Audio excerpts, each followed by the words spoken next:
Hey, welcome back. Tonight, we're going to travel far back in time. So, before you get too comfortable, maybe dim the lights, pull up a blanket, and let your mind drift. Because royal weddings, my friend, were never really about fairy tales. So, let's peek behind the silken curtains, gently, quietly, and see just how wonderfully disgusting things used to be. Hey, are you still awake? Good.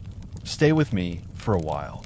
I promise we'll drift slowly into the shadows of old halls and flickering candlelight. Let's begin tonight with something simple, a toast. Imagine you're standing in a massive stone hall. The walls are sweating with dampness.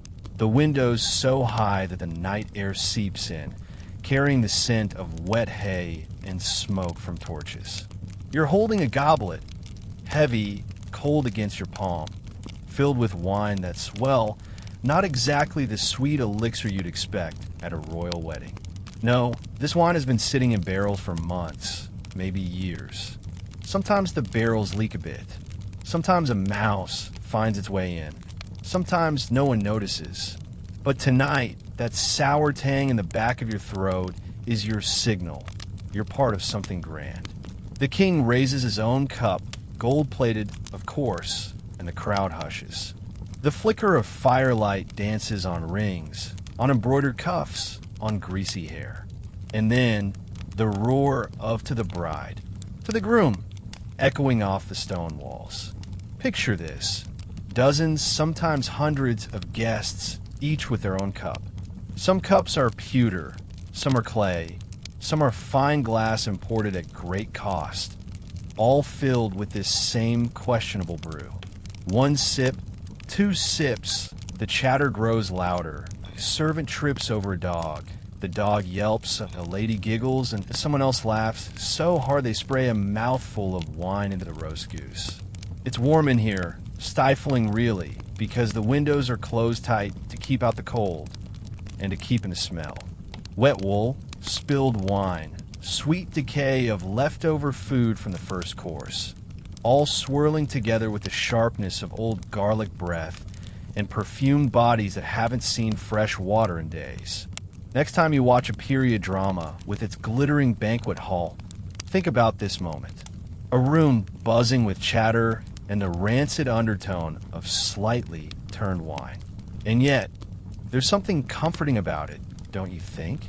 The clink of cups, the slosh of liquid, the warmth that pools in your belly, dulling the ache of your feet squeezed into tight leather shoes.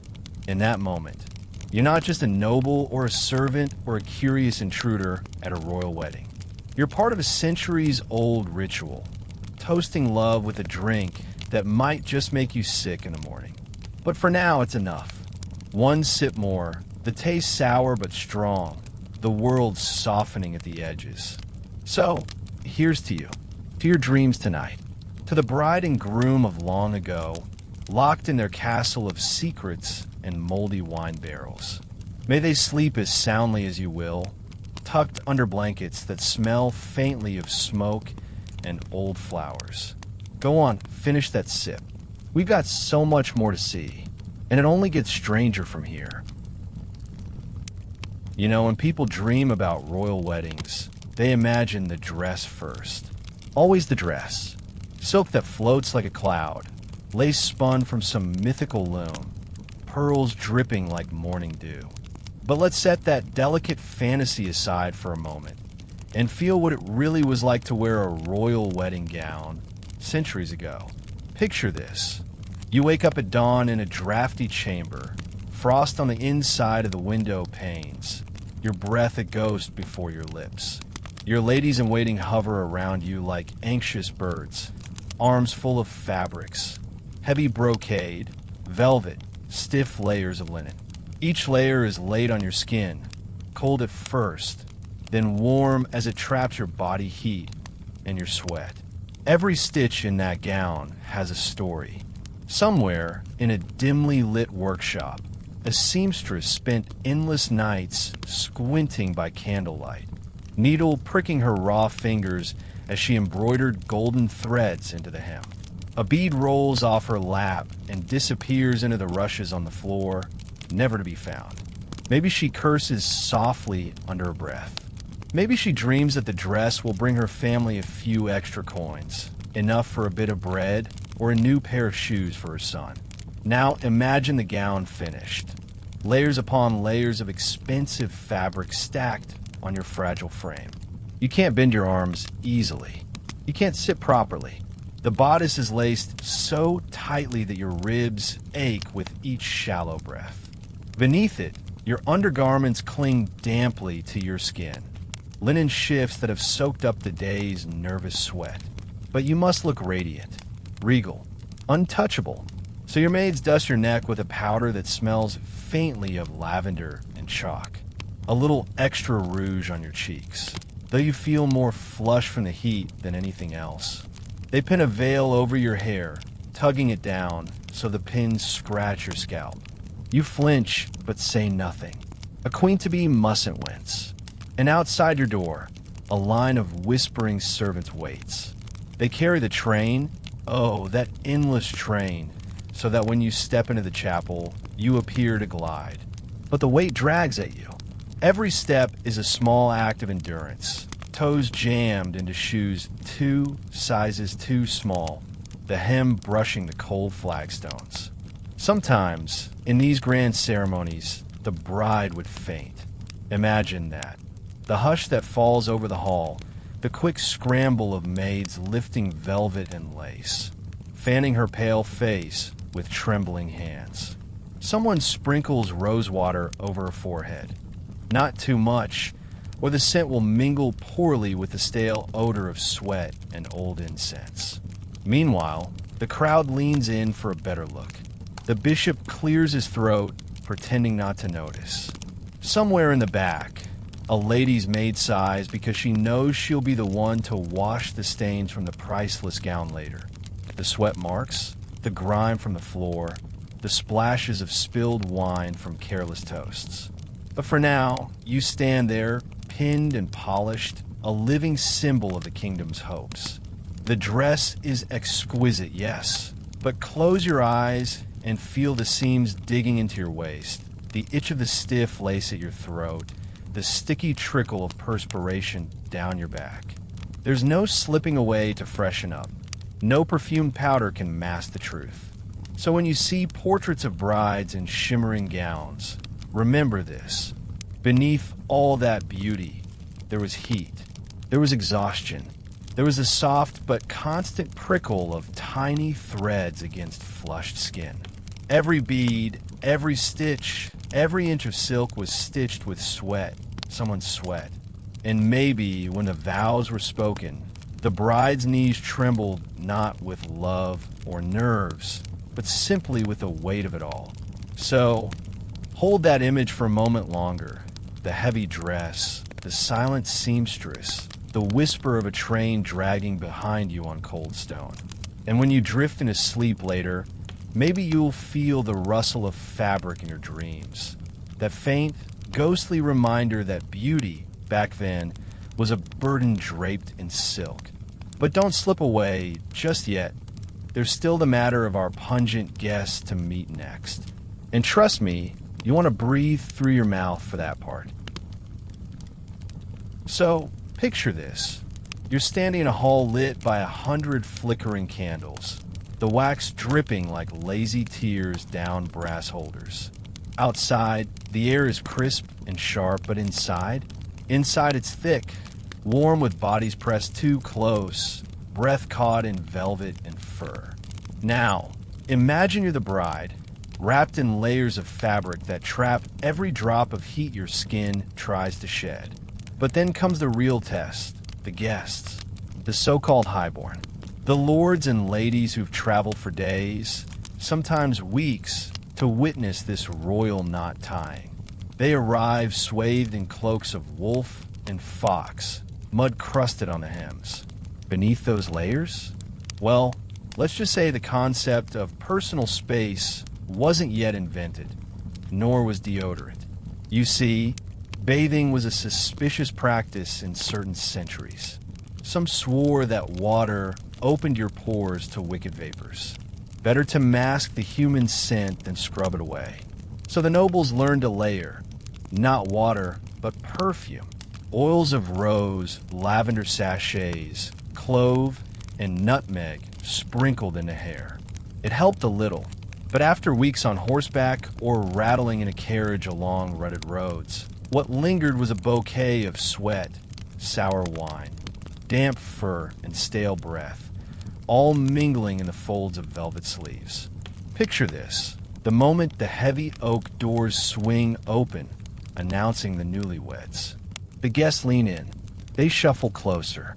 Their breath is warm on your cheeks as they murmur blessings and whisper secrets that sound more like curses. The bride smiles, eyes watering, maybe from emotion, maybe from the smell. The groom bows stiffly, try not to inhale too deeply. And it wasn't just the humans, no. Dogs snuck in under the tables, sniffing out dropped bones and dripping grease.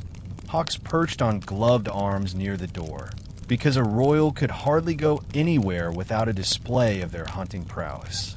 Horses stamped restlessly in the courtyard, steam rising from their flanks in the chill.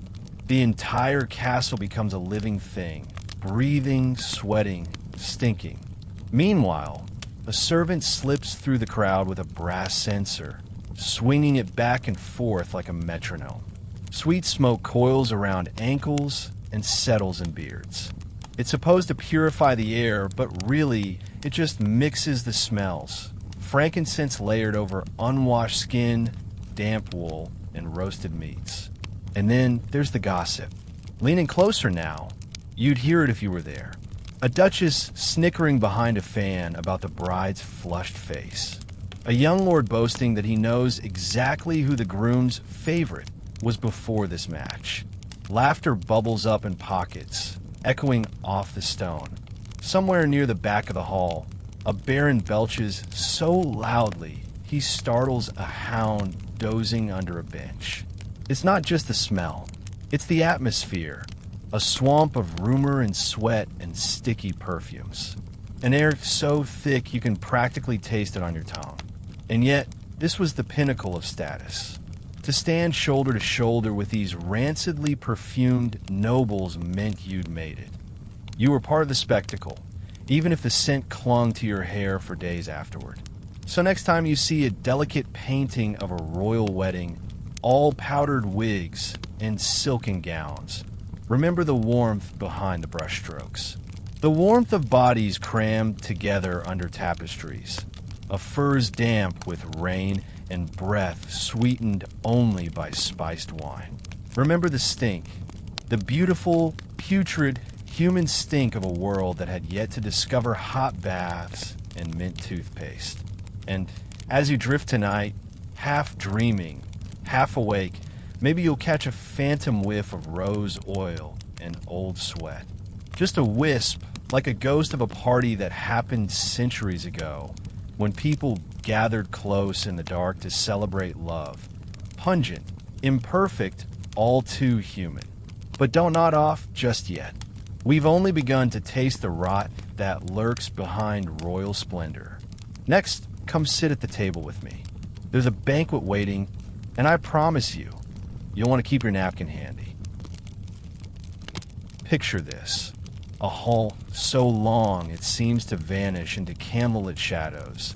The ceiling a forest of wooden beams strung with banners that flap ever so slightly in the breeze sneaking through cracked windows. You can almost hear the hiss of wax dripping on these silver platters. The tables are set, not just one table, mind you, but dozens lined end to end, each one a creaking altar to gluttony.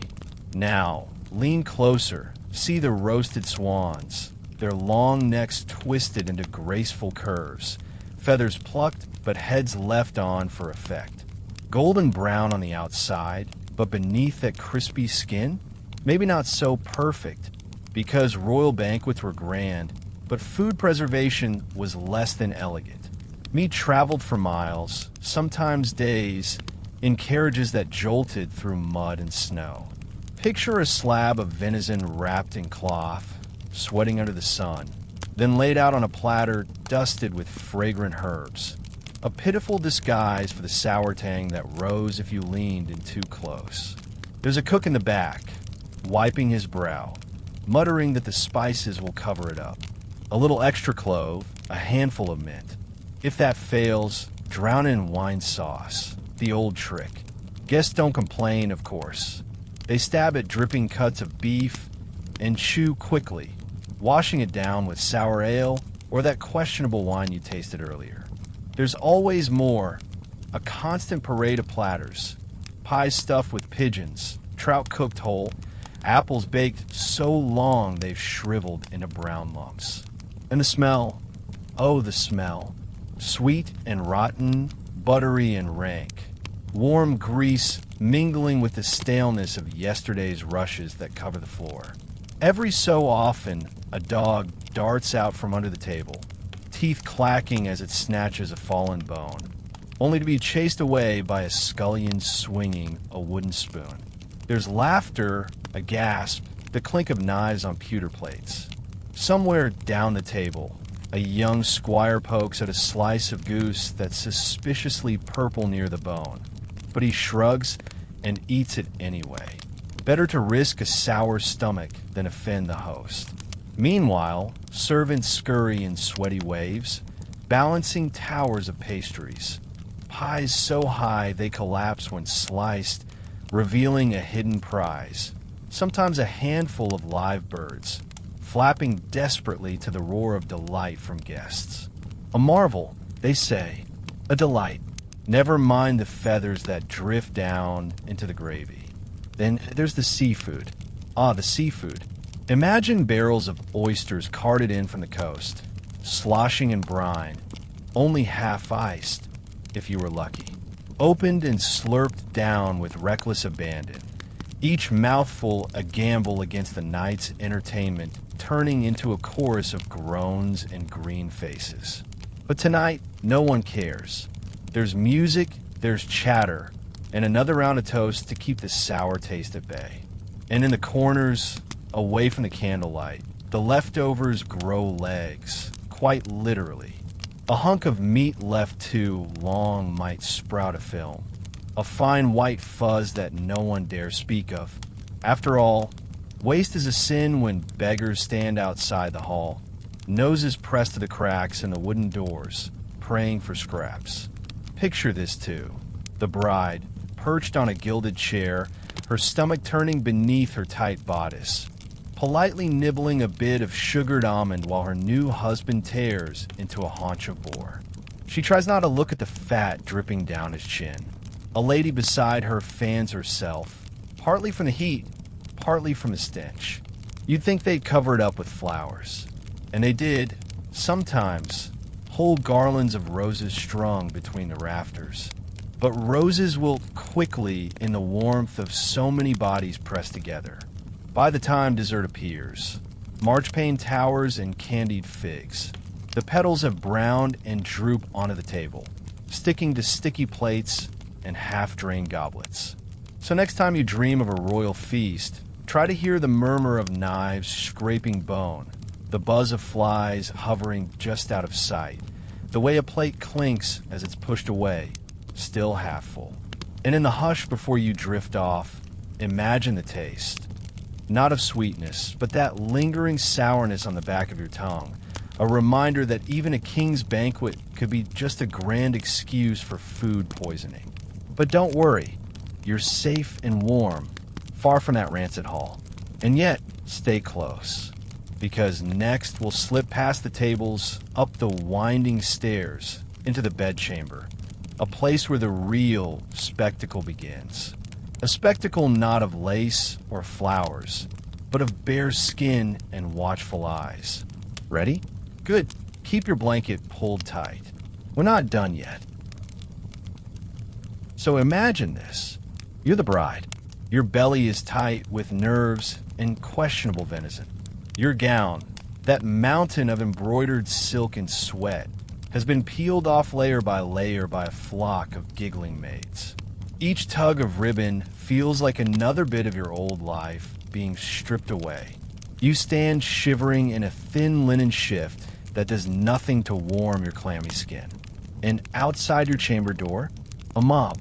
Courtiers, lords, ladies in waiting, even distant cousins you'd rather never see you in your night clothes. But they're all here for one final ritual, the bedding. Because for a royal wedding to count, the marriage must be consummated, officially. And how does one prove that in a world obsessed with heirs, alliances, and legitimacy? You do it under watchful eyes, that's how. Picture this. The heavy oak door swings open. Candlelight from the corridor spills in. A choir of whispers. The bride perches on the edge of the bed. A creaking four-poster draped in dusty velvet curtains.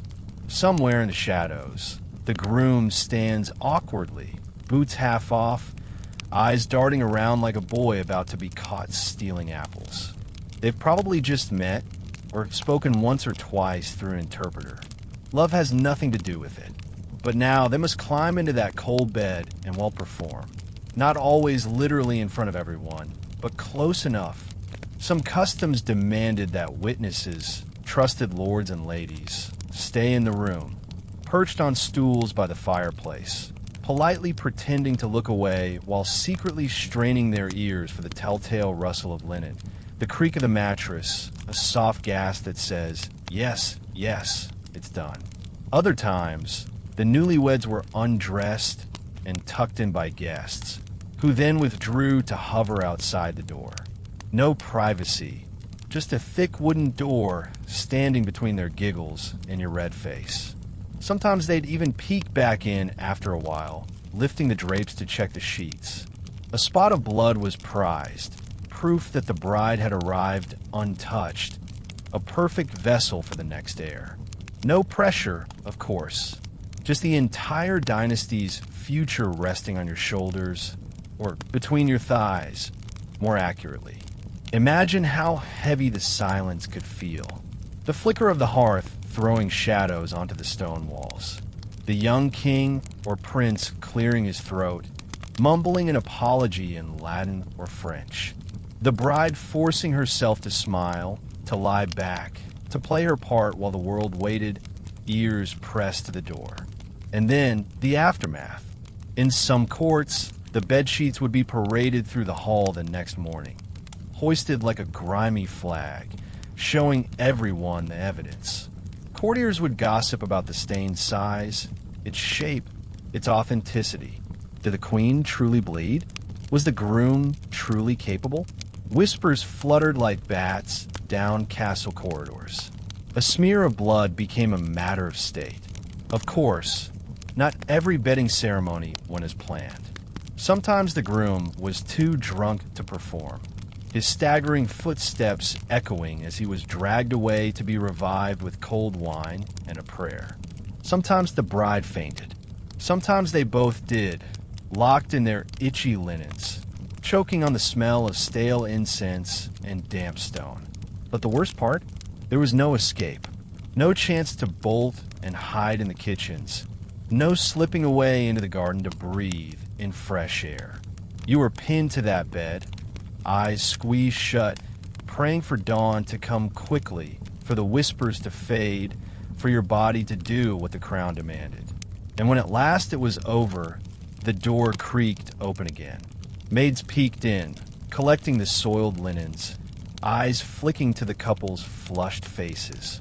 A nod to the gathered nobles. It's done. Congratulations. Kingdom secured. Sleep well, if you can. So tonight, as you nestle under your own clean sheets, no nobles watching, no gossips pressing ears to your door. Spare a thought for those brides and grooms who lay awake in grand stone castles, the weight of an entire dynasty resting on the quiet squeak of a bed.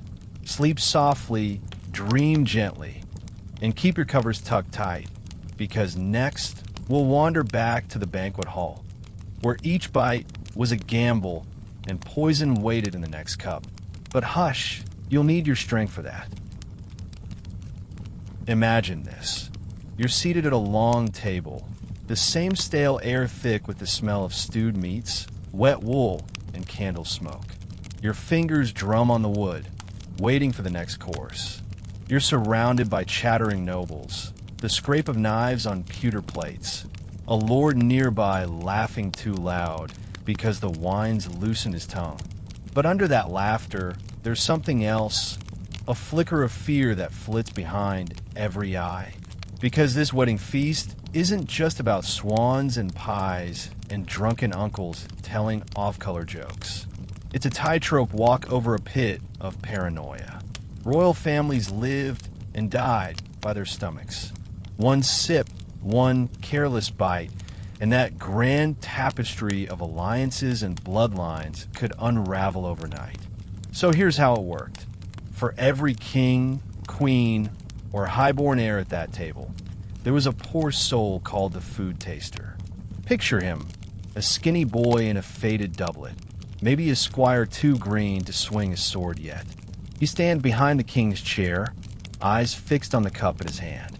When a dish is placed in front of his majesty, the boy steps forward, heart hammering so hard he can hear it in his ears. He takes a bite, just a sliver of boar dipped in spicy wine sauce. He swallows, forcing himself not to gag on the gristly meat. Then everyone waits. A heartbeat. 2. 5. A hush falls over the table, so sharp you can hear the fire crackle in the hearth. If the taster stays standing, eyes clear, lips not yet foaming, the king lifts his fork with an approving nod. The chatter resumes, and everyone pretends they didn't just watch a teenager gamble with his life for the sake of their appetite. Now, imagine the taste of poison. Not always bitter like you'd think. Some came wrapped in honey, hidden in pastries, folded into sweet wine. Arsenic, mercury, belladonna, a deadly spice rack for the ambitious. And a wedding table was the perfect stage. So many plates, so many goblets, so many chances to slip a powder into a dish when no one's watching. There's a story, some say true, some say whispered gossip, of a young duchess who refused every dish at her own wedding feast. She smiled sweetly, pushed morsels around her plate, but never let a bite pass her lips. Rumor had it she'd heard her own mother-in-law had a taste for toxic plots. Better to seem delicate than dead. And yet, some poisons were cleverer still. A little at a time, spread out over days, the victim would sicken slowly, pale and sweat-soaked, blamed on bad meat or a chill draft through the castle walls. By the time suspicion turned to murder, the platter had been scraped clean, the wine barrel drained, the poisoner long gone. So here you sit, your wedding finery heavy on your shoulders, your stomach twisted in knots. You watch the cupbearer pour the next round, the taster stepping forward again. A flicker of relief when he wipes his mouth and nods, but still, your hands shake a little as you lift your goblet. You swirl the wine, watch it catch the candlelight, sniff it for any bitterness that shouldn't be there. And over it all, the endless music plays. A lute strums somewhere near the dais, trying to drown out the whispers. Did you see the Countess's face? She looks unwell. Did you taste the fish? Was it too sweet? Was the sauce thicker than usual? Little threads of doubt, winding through the hall like smoke curling under a door. And if the worst happens, picture it. A guest slumps forward, face first into his stew. A startled cry. A servant drops a platter with a clang. The room erupts in shrieks and gasps. And in that chaos, eyes dart everywhere, searching for the betrayer, but finding only trembling hands, wine stains on sleeves, a smear of gravy on the floor. Who did it? Who'll be next? But you, my dear dreamer, are safe here. No poison venison waiting on your plate. No goblet trembling in your palm. Just the soft rustle of your blanket, the hush of your own breath. So drink deeply, of sleep, not wine. And remember this. Behind every royal wedding toast clinked a quiet, sinister echo, a gamble with each mouthful. Close your eyes for a moment. Picture the flicker of those candles, the cupbearers shaking hands, the hush that fell each time a bite passed trembling lips. And then drift away from the banquet hall for now, because next we'll turn our eyes upward toward the feathered heads and fancy hats, where fleas found a home among silken curls. Stay close. It's about to get itchy. Picture this. You're standing at the very back of the great hall now, just beyond the last flickering wall sconce. Ahead of you, the royal crowd rises like a restless sea of silks and feathers, towering wigs and stiff collars. To the untrained eye, it's magnificent. A carnival of powdered hair and glittering diadems perched atop heads like sugary confections. But come closer, closer still. Look just beneath the surface. Royal weddings were pageants of status. A noble's hat or wig told the world exactly who they were, or who they pretended to be. The higher the wig, the greater the wealth. The more feathers, the bigger the boast. Some plumes brushed doorways. Some hats were so wide they dipped in a neighboring guest's soup. They'd pin them with jeweled brooches, twist strands of pearls through the curls, sprinkle scented powders like snow. But here's the curious part. What those powders hid was often alive. You see, those wigs, perched on sweaty scalps for hours on end, were havens for tiny stowaways. Fleas, lice, and all manner of scuttling, nibbling things.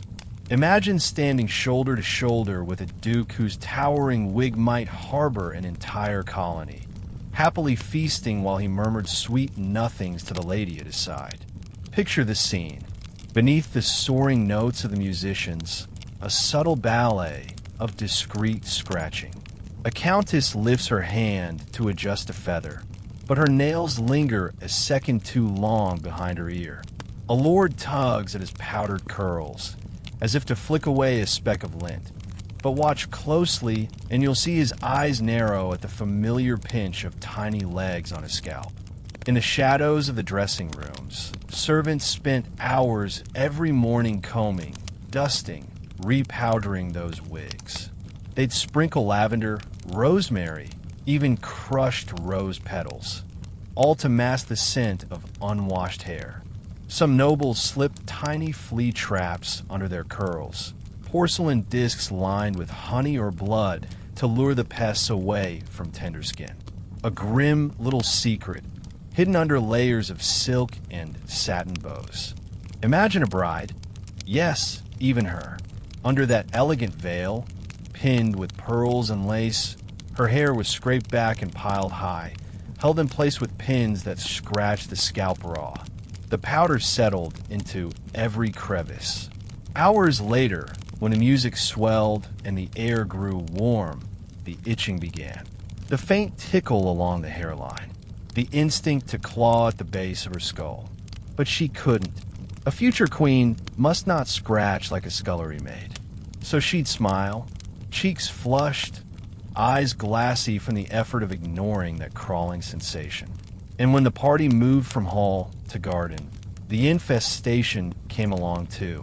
Fleas dropped from wig to cloak, cloak to velvet seat, seat to rug, hopping from one warm body to the next. A dance all their own. Uninvited guests nibbling at delicate skin, feeding on the very same nobles who bragged of their impeccable breeding. There's an old story, half rumor, half probable truth, about a king who lost a prize falcon because the fleas hiding in his ceremonial hat startled the bird. It burst from his glove in a flurry of feathers, never to be caught again. They say he blamed the wig maker, naturally blamed the perfumer, who blamed the maid, who blamed the poor washerwoman scrubbing hairpieces in freezing water behind the kitchens. The fleas, meanwhile, blamed no one. They simply found a new head. So, next time you see those portraits, the powdered wigs stacked like frosted pastries, the Johnny hats dripping ostrich plumes, remember the hidden world beneath. Tiny kingdoms within kingdoms, each bite a reminder that even the highest lord was, under all that pomp, still soft, warm, and delicious to something much smaller. And as you drift closer to sleep tonight, you might feel the faintest ghost itch along your temple. Don't worry, it's only your imagination scratching at old secrets. Your pillow is clean. Your hair is yours alone. But centuries ago, a royal wedding was not just a union of families. It was a grand buffet for tiny guests.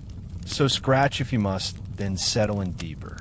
Because next, we'll follow the trail to a far less delicate place, where all that wine and rotting food finally had to go.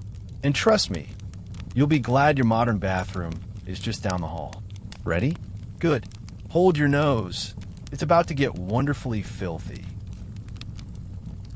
So, imagine you're a guest at this grand wedding.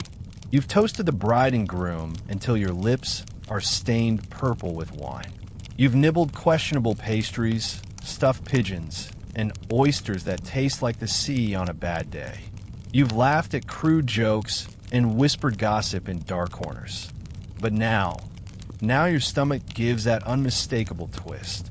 That gurgle that says, something has got to go. In your modern castle, your cozy home, you tiptoe to a sparkling bathroom, close the door, light a candle if you're feeling fancy. Flush, wash done. Not here. Not in the cold belly of a medieval fortress or a Renaissance palace or a drafty Baroque hall. Let's take a gentle look, shall we? Picture this. A narrow corridor behind the banquet room. Dim torchlight flickers along the walls, throwing shadows that dance like gossiping spirits. At the end, a simple wooden door, unmarked, sometimes left ajar. Inside, a stone bench with a hole carved right through it. Beneath that hole, a pit that hasn't been emptied in, well, let's not dwell on that. The cold hits you first, then the smell. A sour, earthy tang that clings to your hair long after you leave. But maybe you're a noble, and you'd never stoop to squat over a communal pit. So you sneak away to your chamber instead. Behind your velvet curtains, next to your canopied bed, sits your own personal chamber pot. A bowl of glazed clay or polished brass, its rim cold against your thighs when you lower yourself. Skirts bunched under your chin so they don't dip into anything they shouldn't. And what happens after? Well, some poor servant will come for that pot at dawn, or sooner if you call for them. They'll carry it, heavy and sloshing, down the servants' stairs, along passageways no court painter ever thought to immortalize. Sometimes they trip, sometimes they splash. Imagine the shoes, the stains that never quite wash out. The gossip about who left behind what, because yes, the staff knew your business. Intimately, at grand weddings, when the wine flowed more than sense, there weren't nearly enough privies for all those guests. So they improvised. A corner behind a tapestry, a convenient pot in an unused antechamber. Servants would find little puddles in odd places for days afterward. The stench would soak into the rushes on the floor, those sweet-smelling herbs and straw meant to keep things fresh. But herbs can only do so much against the human flood. And oh, the castle moat. You'd think it was romantic, a shimmering mirror for the moonlight. But often, it doubled as a sewage channel. Waste from the upper chambers trickled down, sometimes through rudimentary chutes built into the castle walls. Rats scurried along the edges, fattened on scraps. In the dead of night, if you cracked open a window to catch a breeze, you might catch something else too. That sharp, unlovely reminder that every fairy tale castle sat on a swamp of its own filth. Meanwhile, the bride and groom, remember them? The happy couple who just endured the bedding ceremony might lie awake, the chamber pot tucked discreetly behind an embroidered screen. God forbid nerves hit at the wrong moment. Can you imagine the delicate horror? A future king perched on a pod, while a lady-in-waiting pretends not to hear the echo off the stone walls. And so the next day, when guests rose with bleary eyes and sour bellies, they'd all line up again, some staggering to the communal latrine, others whispering to their footmen to fetch the pot.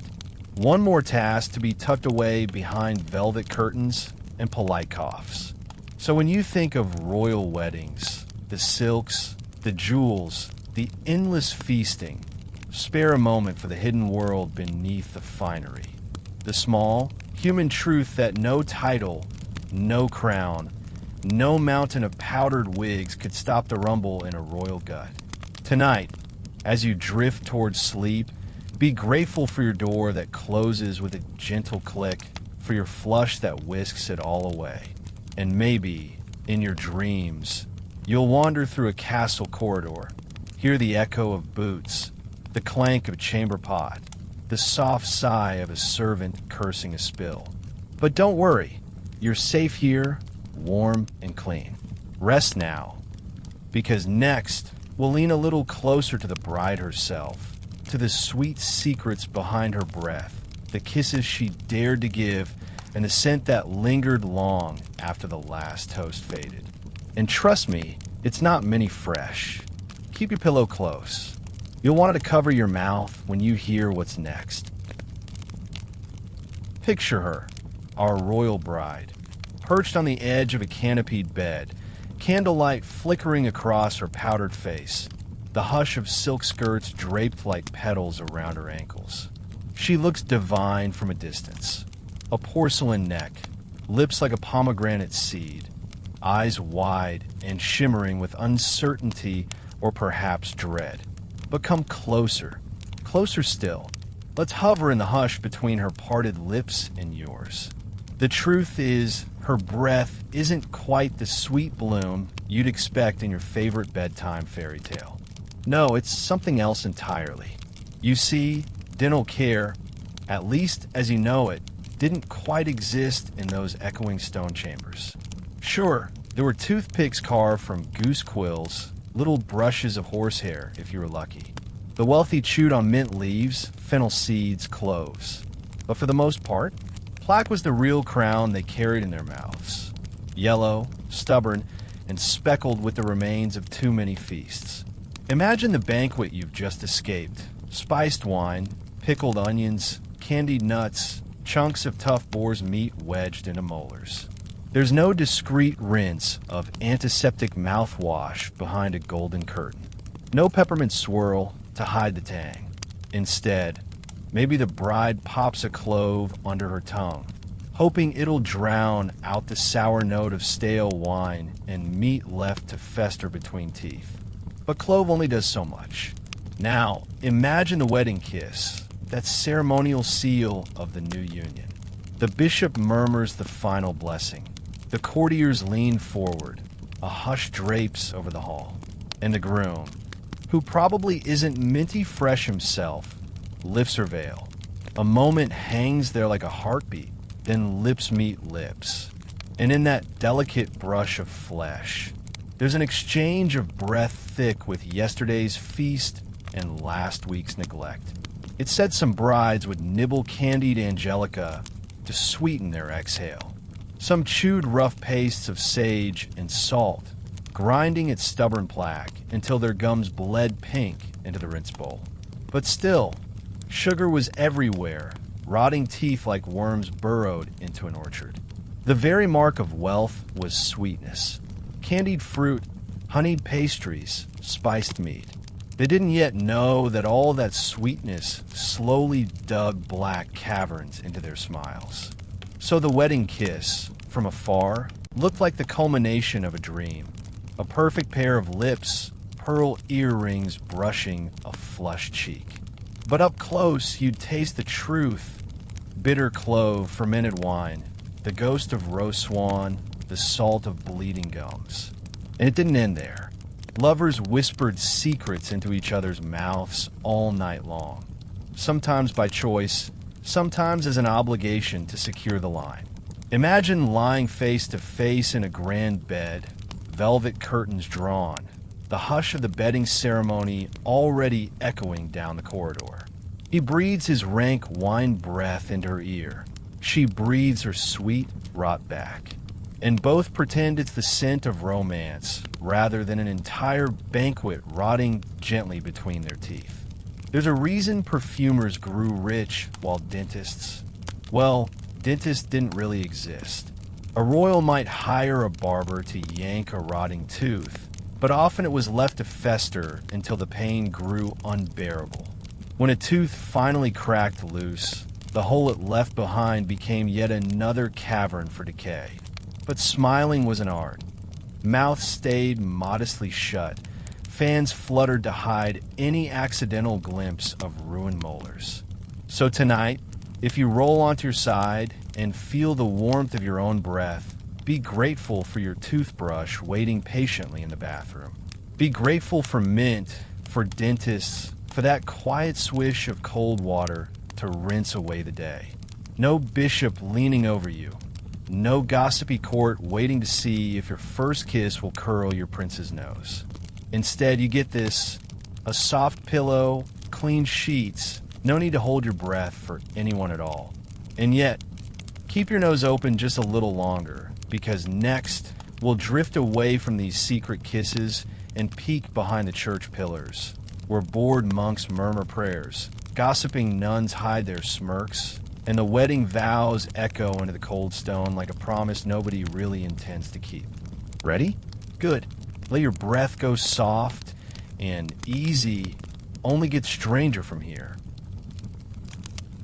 Picture this: a great cathedral, its ceiling soaring so high the candle smoke seems to get lost up there, swirling among dusty beams and nests of sleepy doves.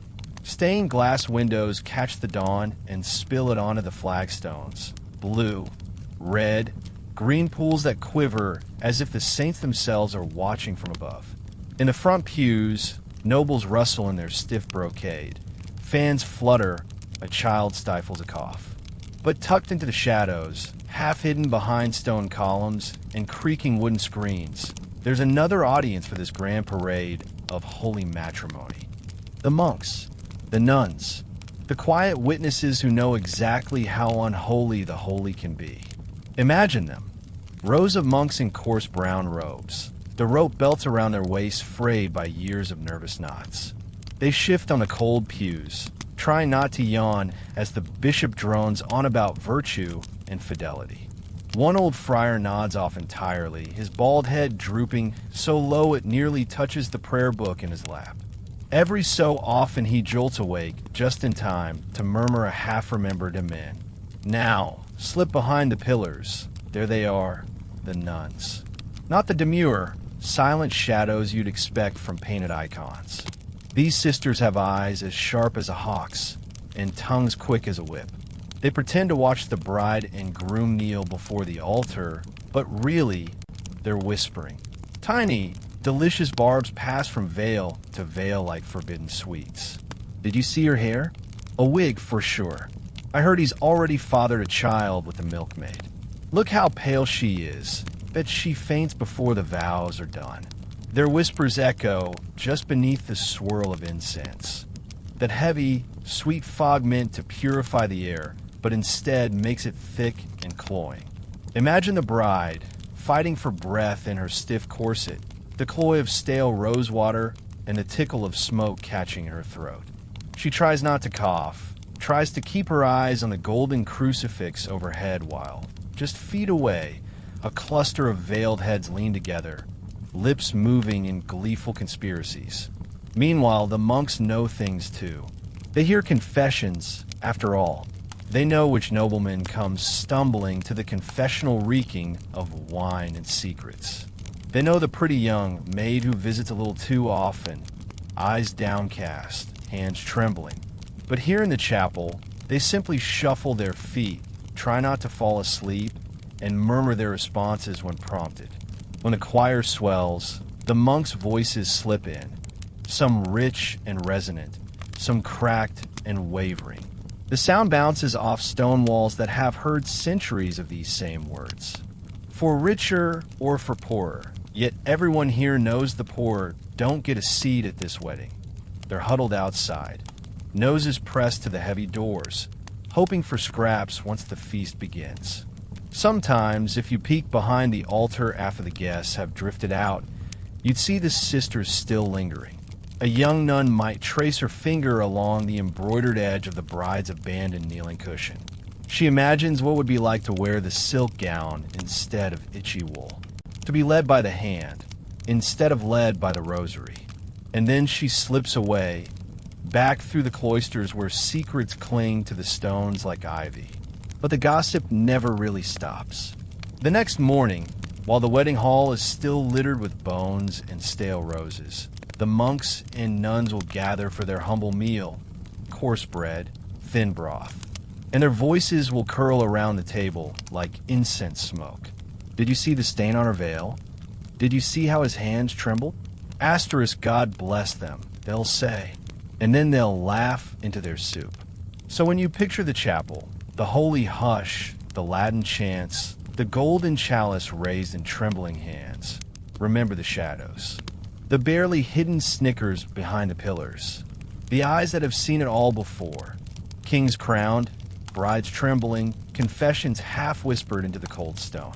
Tonight, when you drift into sleep, imagine your own secrets safe in the dark. No monk's sly smirk, no nun's quick tongue to carry them beyond the walls. Just your quiet breath, the hush of your blankets, the knowledge that even the holiest hall was just another place for scandal to stretch its legs.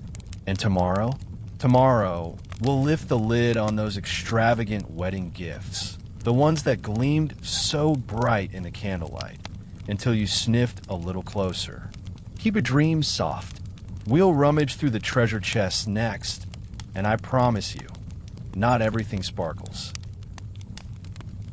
Picture this, a small side chamber just off the main hall. The wedding feast roars on beyond the carved wooden doors. Laughter, clinking goblets, the distant swell of vials and lutes. But here it's hushed. Rows of carved trunks line the walls, their iron hinges squealing as they're thrown open one by one. Inside, treasures piled like dragon hoards. Gold coins from distant kingdoms, for capes thick enough to smother the draft of any crumbling castle.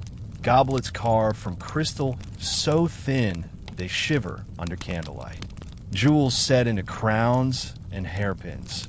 Rubies the size of a child's eye. Pearls so round they look unreal. But let's run your fingers along the seams, shall we? Let's peer closer. Not every gift came as pure as the giver claimed. Because a royal wedding was not just about the joining of two bodies. It was the binding of debts, favors, grudges, half-buried betrayals that needed to be sweetened with silver. Some gifts arrived with hidden curses. Not the magical kind, though the old gossiping nuns might say otherwise, but the real, earthly sort. Take the fur cape, plucked from beasts hunted in deep forest weeks away. But the pelts weren't always cured properly, and in the folds of that plush ermine or fox, lice and fleas waited patiently for the warmth of a royal wardrobe. You could almost hear the faint, hungry rustle of tiny legs shifting in the seams. Imagine slipping your arms into that fur for a grand hunt and discovering the collar moving on its own.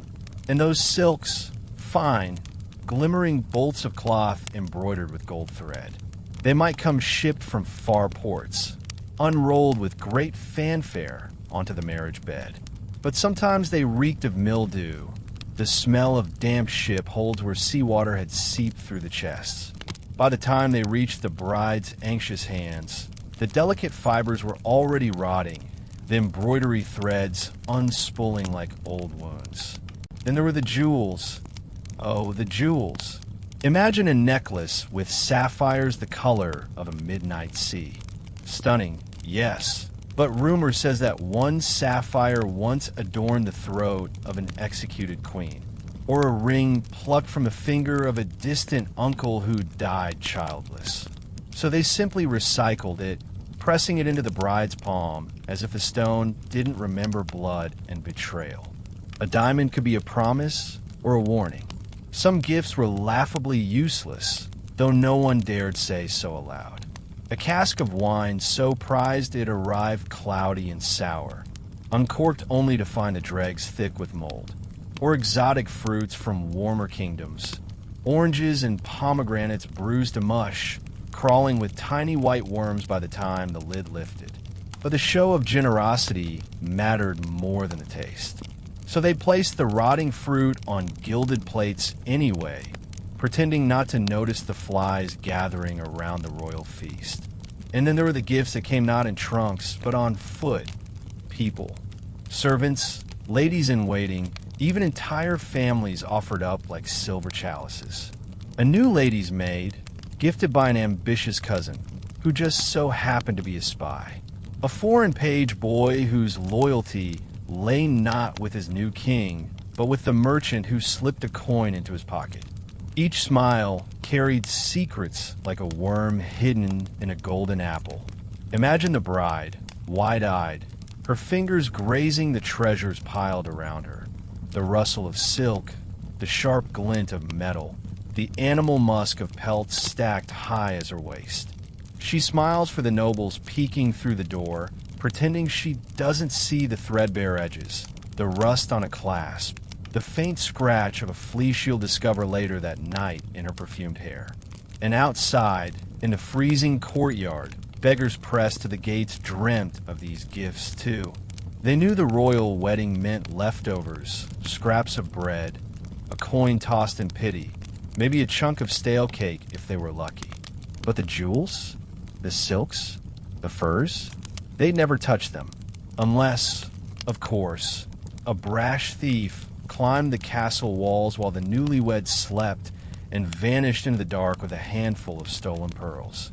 So next time you picture those chests thrown open in your favorite period drama, the gasps of delight, the glittering cascade of gold, remember the shadows that cling to each piece, the secrets stitched into fur hems, the ghost of mildew in the silk, the sharp nip of a flea that once scuttled over a king's collarbone. Not everything that sparkled was pure, but it shone just enough to keep the fairy tale alive for the ones who needed to believe. And you? Tonight, you needn't guard your pillow from tiny stowaways or wonder if your grandmother's locket whispers secrets at night. Sleep soft, knowing your treasures, whatever they are clean, simple, and yours alone. Now, drift deeper, because next, we'll slip back to the bedchamber. Not for ceremony this time, but for the whispers and the rustle of linen that no one was supposed to hear. And in that hush, well, you'll see just how many eyes and ears waited in the shadows. Rest easy, the scandal comes next. Picture it. The feast is done. The dog have picked the bones clean beneath the tables. The last goblet of spiced wine sits forgotten on a windowsill, gathering a lazy swirl of flies. Down the hall, the new husband and wife slip back to the same bed that hosted the bedding ceremony. But now the witnesses have gone, or so it seems. The bed is vast, a fortress of velvet and embroidery. For posts rise into shadows, drapes thick enough to block out even the candlelight. Beneath the canopy, the air is warm and close. The smell of old furs, rose water poured over sweaty skin, the faint, sour tang of too much wine. The bride lies stiff as a prayer, the groom's breath sweet with spiced mead, a clumsy kiss landing on her cheek instead of her mouth. But outside these curtains, oh, the castle doesn't sleep. Not really. The walls are stone, but they're thin with secrets. Servants pad barefoot down torchlit passages, stopping just outside the royal bedchamber to press an ear to the carved door. Did you hear something?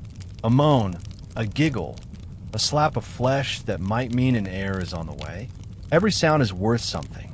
A rumor can be traded for coins, or better shoes, or a softer place in the servants' quarters. Sometimes, the couple knows they're being listened to. Imagine it. The hush between them, the rustle of the bride's hair against the pillow, the groom's voice, awkward in the dark.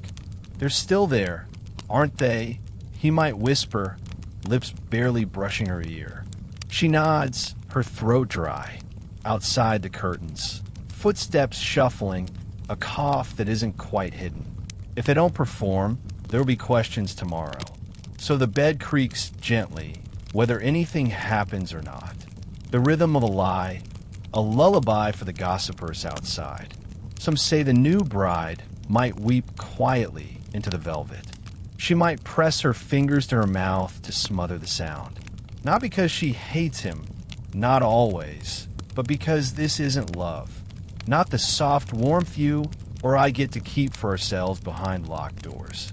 This is the forging of alliances, the tightening of chains, the body turned into a promise for the crown.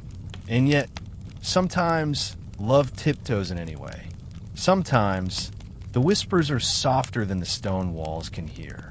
The bride's laugh, warm and nervous, as her husband fumbles with a clasp. The shared secret of let them listen, let them think what they want. A tender rebellion beneath fur blankets. A moment that no bishop, no gossiping maid, no power-hungry mother-in-law can quite steal. But it didn't end when the candles guttered out. At dawn, when the first pale light crept under the drapes, servants would come again. A hush of slippered feet on the cold floor.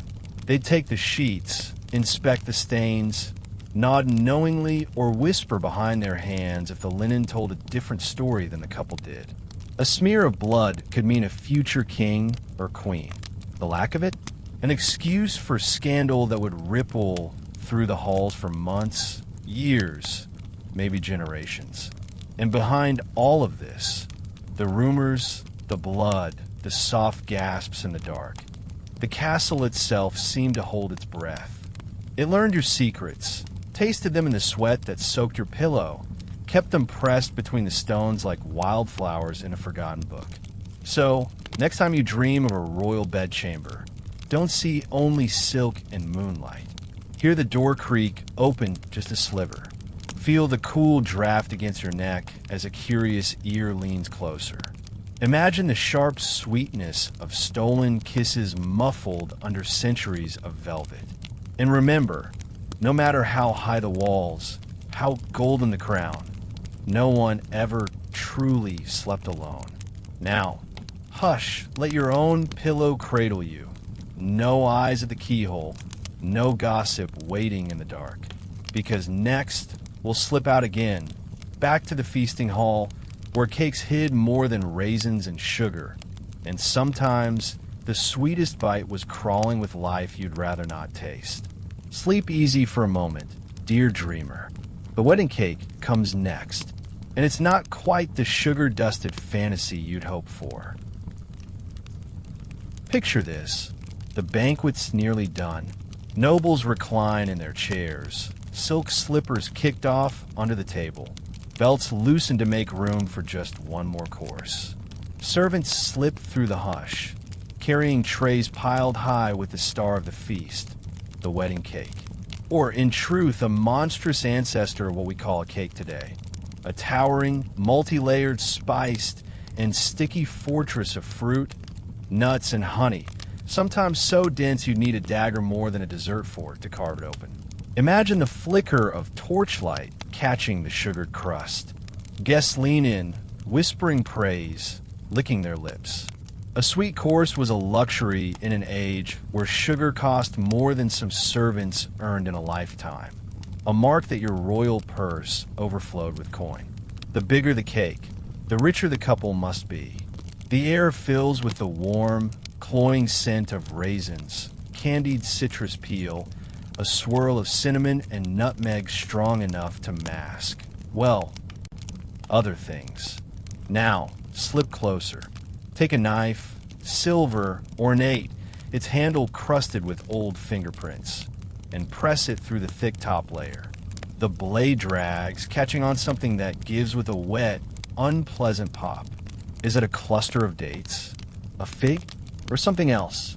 You hold your breath, pretending not to notice the faint twitch in the slice you lift onto your pewter plate. Because here's the part that never makes it into the pretty paintings. Food preservation was a brutal gamble. Those dried fruits and nuts often sat in sacks for weeks, even months, before they found their way into the batter. In dark storerooms, mice nibbled at the edges. Tiny beetles laid their eggs deep inside. By the time the cake was mixed and baked in a smoky hearth, who could say what survived the heat? Sometimes, the warmth only woke the unwanted guests. Picture a lady of the court, cheeks powdered, breath faintly sour with clove, raising a perfect slice to her lips. She bites down, only to feel something soft and wriggling against her tongue. A quick hand to her mouth, a cough into her lace handkerchief.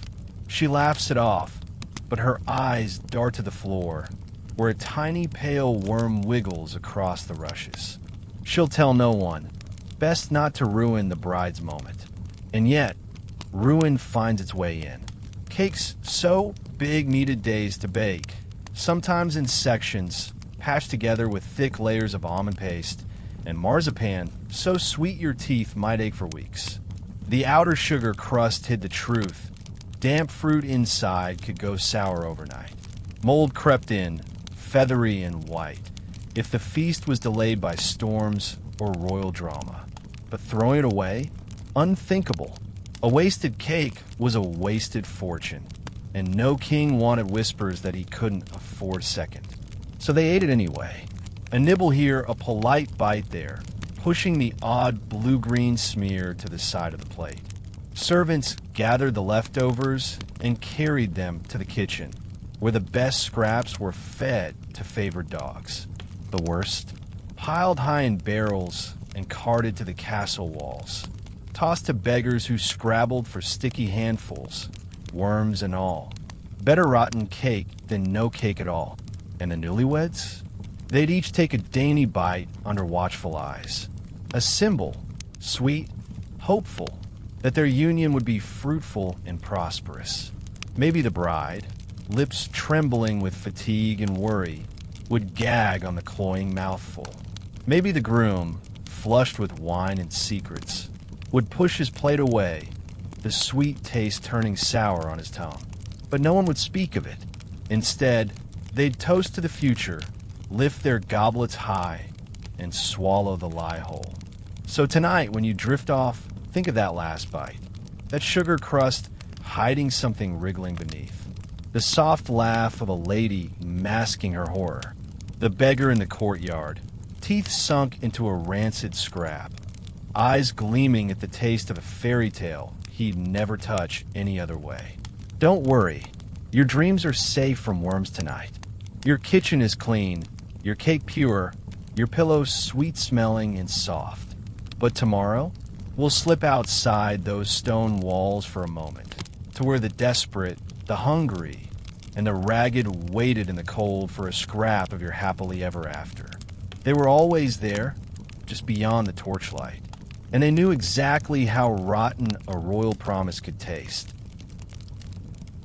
Picture this.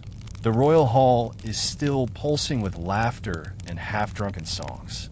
The last few lords slump in their chairs, a bone here, a goblet there, heads lolling while servants gather up the greasy platters.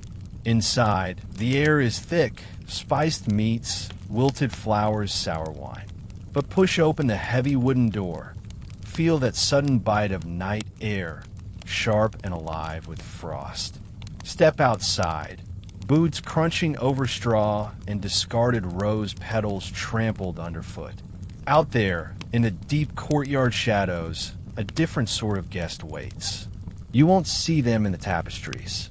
No poets sang their praises. They came not in silks, but in scraps, patched cloaks, shawls woven from old rags, feet wrapped in whatever cloth they could scavenge to keep the cold from gnawing their toes. They came because every royal wedding left a trail of crumbs. And for the desperate, crumbs were gold. Picture the scene. The castle gatehouse flickers with torches. The guards, spears tucked under their arms, glance down from the parapets at the shifting mass below. A mother, a child at her hip. An old man with a crooked back. A dozen, 2 dozen, more by dawn, drifting in from nearby villages. They huddle close to the outer wall, eyes glinting at every clang of the kitchen door. Imagine the smells drifting out, the fatty sweetness of leftover pies, the faint, rancid scent of spoiled cream, the unmistakable whiff of stale beer sloshed into the dirt. For you and me, a smell to wrinkle the nose at. But for them, a promise, a hope, a tiny spark in the belly that kept them on frozen feet through the night. Some nights, the castle staff tossed scraps deliberately, a performance of royal charity, a scullion dragging a barrel across the yard, tipping out bones still slick with gristle, hunks of stale bread, rinds of cheese the dogs had licked clean. The beggars lunged for them, pushing, elbowing, the rough scrape of knuckles on cold stone as they clawed for the biggest piece. A grumble, a curse, a spark of laughter when someone stumbled headlong into the snow with a crust clenched tight in their fist. And above, the nobles peered from the windows, giggling behind their hands. A drunk lord might toss a coin, watching the desperate scramble below like a sport. Or worse, he'd throw a rotted apple just to see who'd catch it. The joke was always at the expense of the hungry, because hunger is funny, apparently, when your belly is full. But the beggars weren't just bodies to pity. They were the rumor mill no royal could control. Imagine a toothless crone warming her palms by a dung fire, whispering to the lad next to her. They say the bride fainted before they could lay her down. They say the groom's lover wept in the corridor. They say the king's feast was spoiled, crawling with worms.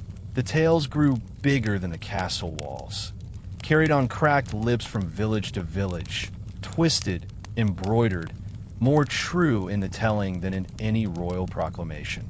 Sometimes, when the gates opened just before dawn, the beggars slipped inside.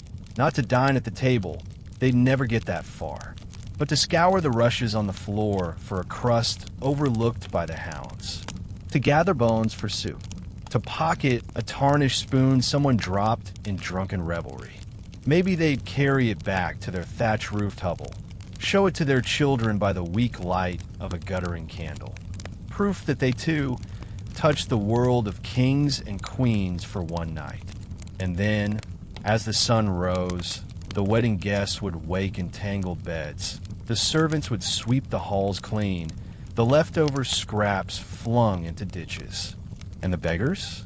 They'd vanish again into the forests, down muddy roads, bellies aching but souls humming with stories. They'd been there. They'd seen the filth behind the finery, and they'd carry that memory like a tarnished coin in their pocket. A reminder that for all the golden vows and sugared cake, even royal weddings left scraps for the crows. So tonight, as you nestle into your soft bed, remember the thin figures hunched in the snow outside the castle gate. Remember the eyes that gleamed in torchlight, waiting for the hush of footsteps and the promise of a bone tossed from a silver platter. You're warm, your belly full, no one pawing through your leftovers before dawn.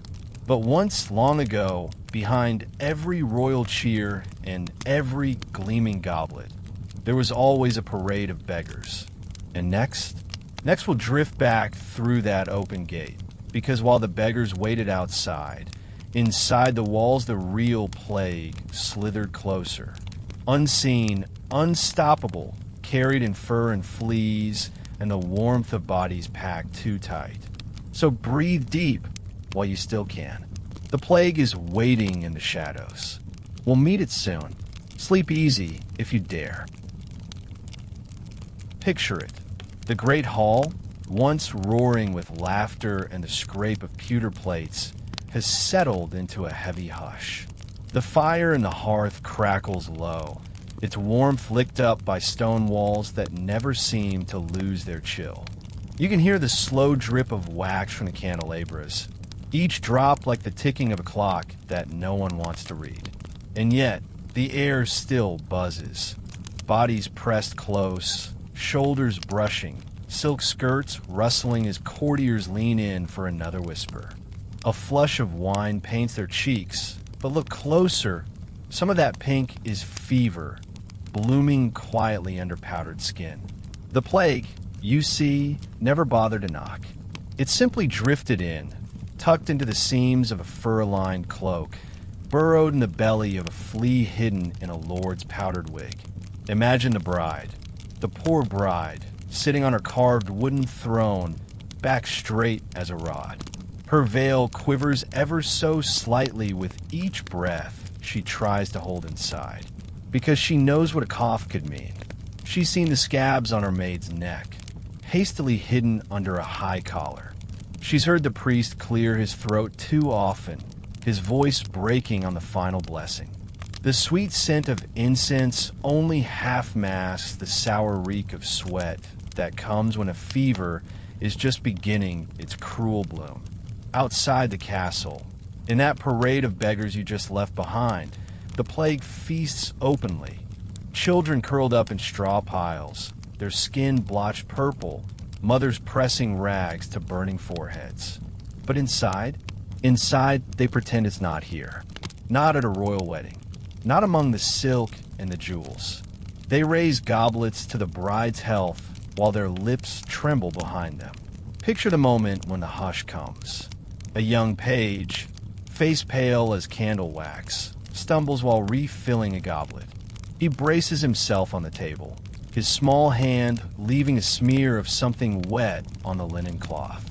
A cough bursts out of him, sudden, sharp, wrong. Every head turns. A heartbeat of silence.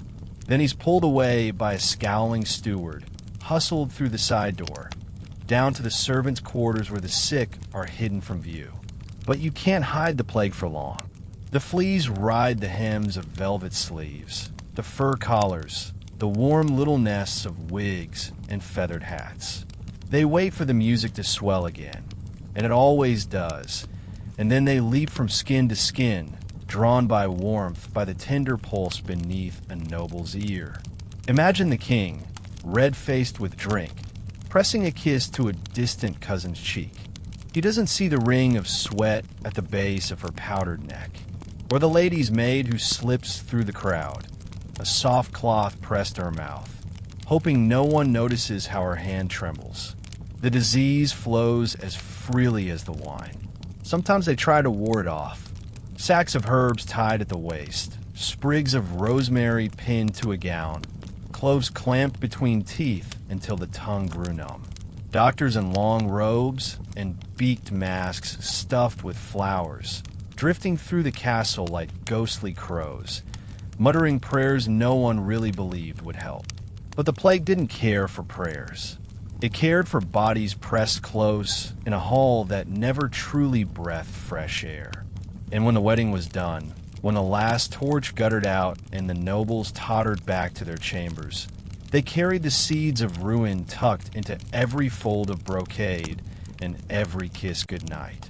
They would ride home in gilded carriages, dreams of alliances and heirs swirling in their heads. And in the days to come, a small boil would blossom on a neck, a fever would break, a house would be shuttered tight against the tolling bell that would come to claim them. And the castle? The next day, it would open its gates for the next feast, the next parade, the next desperate promise that this time the plague would stay outside.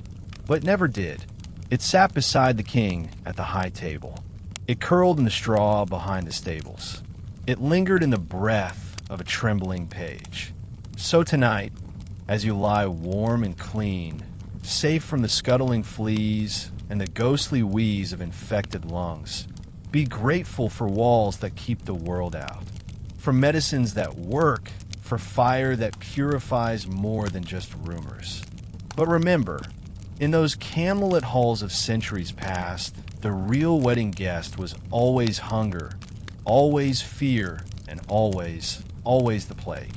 Sleep softly, and tomorrow we'll stumble back to the dance floor, because even with the plague whispering through the rafters, the wine kept flowing, and the lords kept drinking, and the ladies kept swooning in velvet gowns too tight for their spinning heads.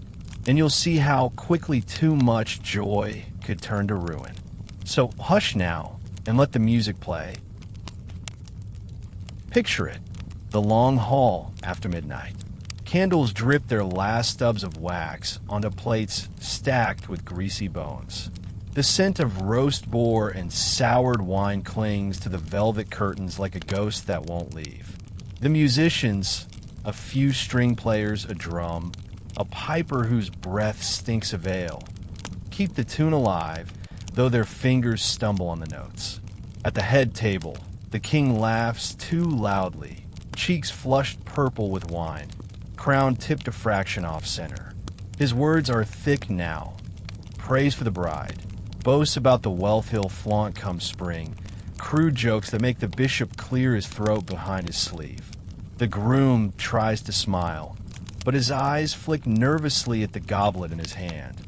He knows better than to let it go empty, lest someone suspect he fears poison. So he drinks, and drinks again. Around them, the lords slump lower and lower in their carved chairs. Picture a knight, breastplate off but boots still on, feet propped brazenly on a bench, goblet tipped to his lips, so long he nearly spills what little remains. His tunic is stained with wine, a deep red like blood that no one bothers to wipe. His eyes droop, a trickle of drool at the corner of his beard.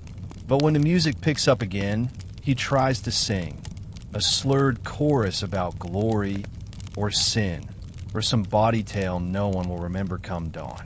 And the ladies, oh, the ladies, their gowns, so stiff and splendid at the start of the night, have wilted like garden flowers after a summer storm.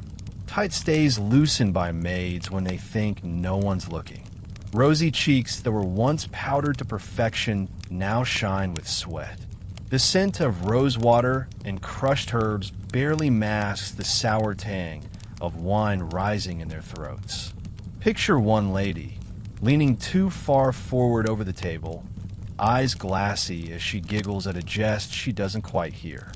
Her hand, heavy with rings, slips, and the goblet topples, splashing her sleeve. She tries to stand, wobbles, and the whole hall seems to tilt with her.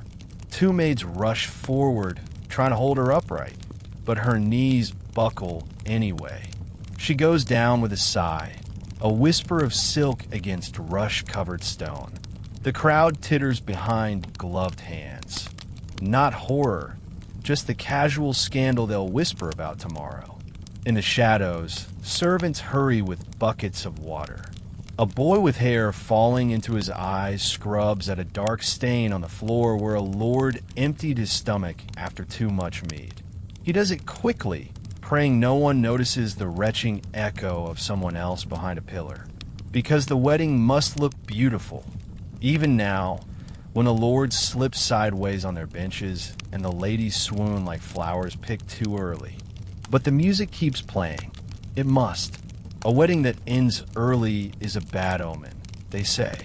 So the piper's fingers dance over his reed. The drummer taps a slow, stumbling beat that grows faster as a few guests try to stagger to their feet. Picture it.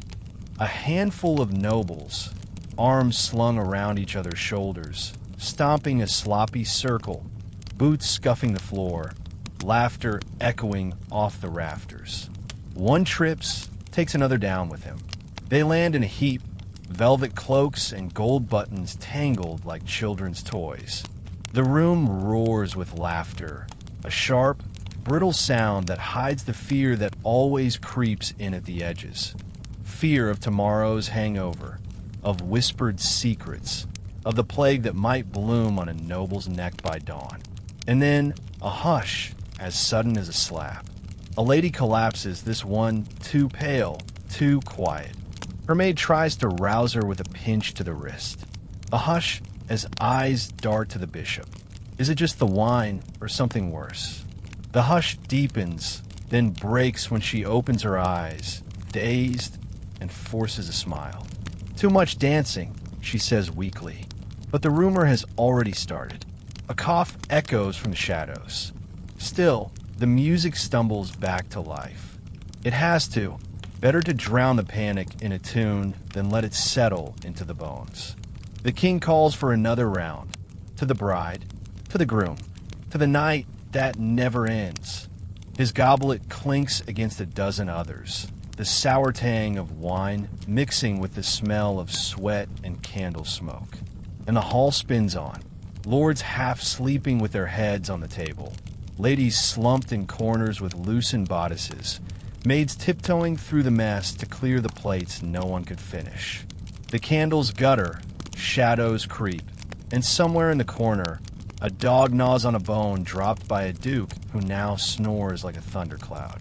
So tonight, as you lie here in your clean bed, no bitter wine on your tongue, no too tight stays pressing at your ribs. Let yourself smile at the memory of those drunken lords and fainting ladies. They spun their tales for us so many centuries ago, trying to drink their fear away. And next we'll slip behind those bleary eyes into the little secrets that tiptoed between the empty goblets and broken vows. Because where there's drunken laughter, there's always a sneaky affair just waiting for the shadows to grow deep enough. Rest your eyes for a moment, dear dreamer. The scandal is just beginning. Picture it. The great hall is half dark now. The candles drip their final tears onto platters smeared with the ghosts of the feast. A chicken bone here, a clump of stale cake there, already gathering flies in the corners. The music falters, the piper dozing between notes, but the whispers? They're wide awake. Among the leftover wine and cold embers, eyes still wander. Across the table, past the slumped forms of drunken uncles, over the nodding heads of gossiping matrons. Somewhere in the hush of flickering shadows, a glance holds just a beat too long. Two pulses finding each other in a sea of velvet and lies. Imagine the bride, cheeks flushed, lips raw from too many forced smiles. She sits like a porcelain doll beside her husband, who's too busy draining yet another goblet to notice how her gaze drifts beyond him. Past his shoulder, perhaps, to the young squire with lashes like a maiden's and a mouth that twitches into a secret smile whenever their eyes meet. Or picture the groom, so princely in his doublet of gold brocade, yet restless. He lifts his cup pretending to toast the future, but his eyes slip away from the bride's stiff posture. They catch instead on the shapely curve of a lady-in-waiting's back as she bends to whisper with another maid. He knows that curve. He's traced it before, behind the stables, in a cold corridor when no one was looking. The wedding ring on his finger is heavy, but not heavy enough to pin down a wandering hand. And it wasn't always just the young and beautiful who strayed. No, old secrets festered in every corner. A widowed duchess, draped in black lace as if in mourning, yet her slippered foot slides slyly against the boot of a silver-haired lord. They lean in close, trading a scandalous story of the bride's virtue, or lack of it, their breath sweet with honeyed wine, but their hands hidden beneath the table. Outside the hall, in the chill of the cloistered garden, the real games begin. Imagine the moonlight spilling across gravel paths and boxwood hedges, the night air cutting through silk gowns already loosened at the throat. A pair of lovers slip away from the warmth. Just a few minutes, they whisper, just a touch to remind them that they still belong to themselves, even if their houses belong to the crown. The garden becomes a maze of half-caught kisses and hurried promises. When he sleeps, I'll find you again. After the child comes, we'll run away. Lies? Perhaps. Or maybe the only truth these people ever knew. The frost bites at their ankles, but the warmth of skin on skin makes them believe for one breathless moment that they can escape the bindings of their titles. And back inside, the castle walls remember every stolen touch. The tapestries hang heavy with gossip. The lady's maid who disappears for 10 minutes too long. The page who returns with hay tangled in his hair. The chamber door left ajar, just wide enough for a curious servant to glimpse the forbidden twist of two shadows on a canopied bed not meant for them. Some affairs bloomed for a single night, a secret woven into the wedding's long hush, carried away by dawn like smoke curling through the rafters. Others lingered for years, hidden in coded letters tucked behind books, in glances traded across banquet halls while kings boasted and queens plotted. Whole dynasties sprouted from seeds sown behind rose bushes and under stairwells, and the official heirs never knew the truth of whose blood really ran in their veins. Imagine the bride's veil, so pure and white at the altar, now trailing through the cold garden grass while she kisses the truth into someone else's mouth. Imagine the groom's crown, slipping sideways as he leans into a chambermaid's neck, his royal promises dissolving in the steam of a hurried breath. And when dawn comes, the lovers slip back through the corridors, pinched cheeks and nervous smiles, rejoining the others at the table as if nothing happened at all. They sit through the prayers, the nods, the polite inquiries about their night. They lie as easily as they breathe, because a royal wedding was never just about the vows spoken aloud. It was about the ones whispered in the dark, the ones that never made into the history books, but pulsed like a heartbeat under all that silk and gold. So tonight, as you drift down into sleep, listen for the hush of footsteps in the grass, the rustle of velvet skirts against stone walls, the soft, forbidden laugh of a bride who belonged to everyone and no one all at once. And know that the fairy tale was never neat.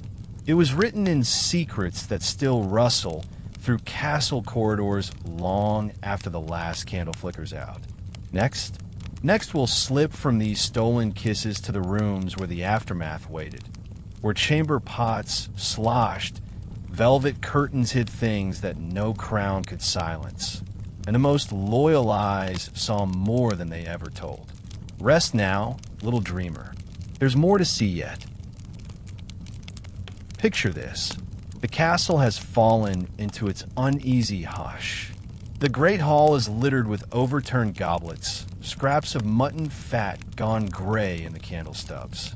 Somewhere a drunk lord snores thunderously, his wig askew on a side table like a dead animal left behind in the revelry.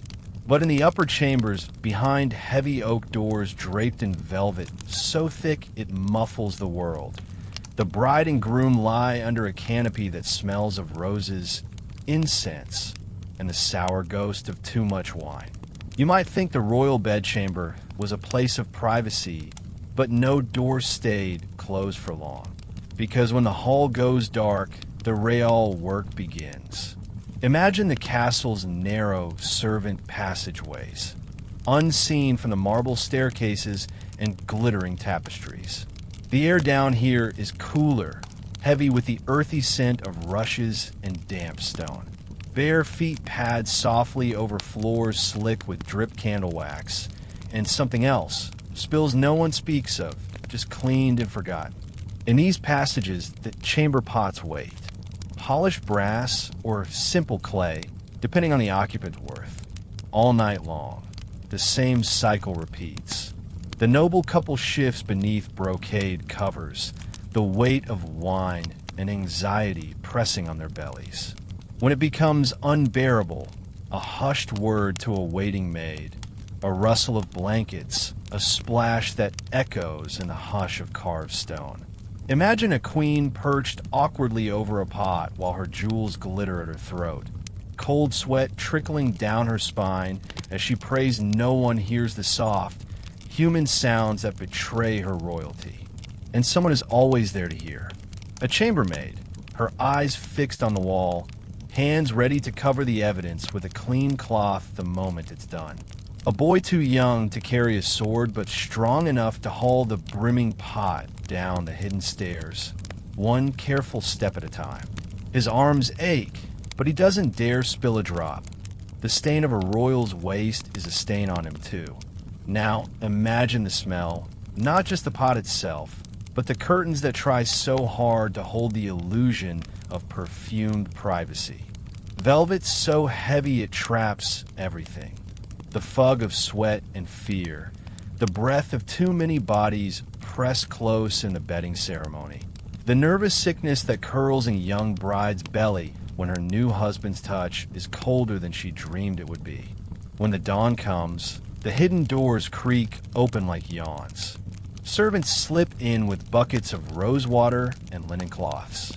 They gather the soiled sheets, sometimes damp with more than just sweat, and carry them down through the winding servant halls, eyes averted, lips sealed shut against the secrets they cradle in their arms.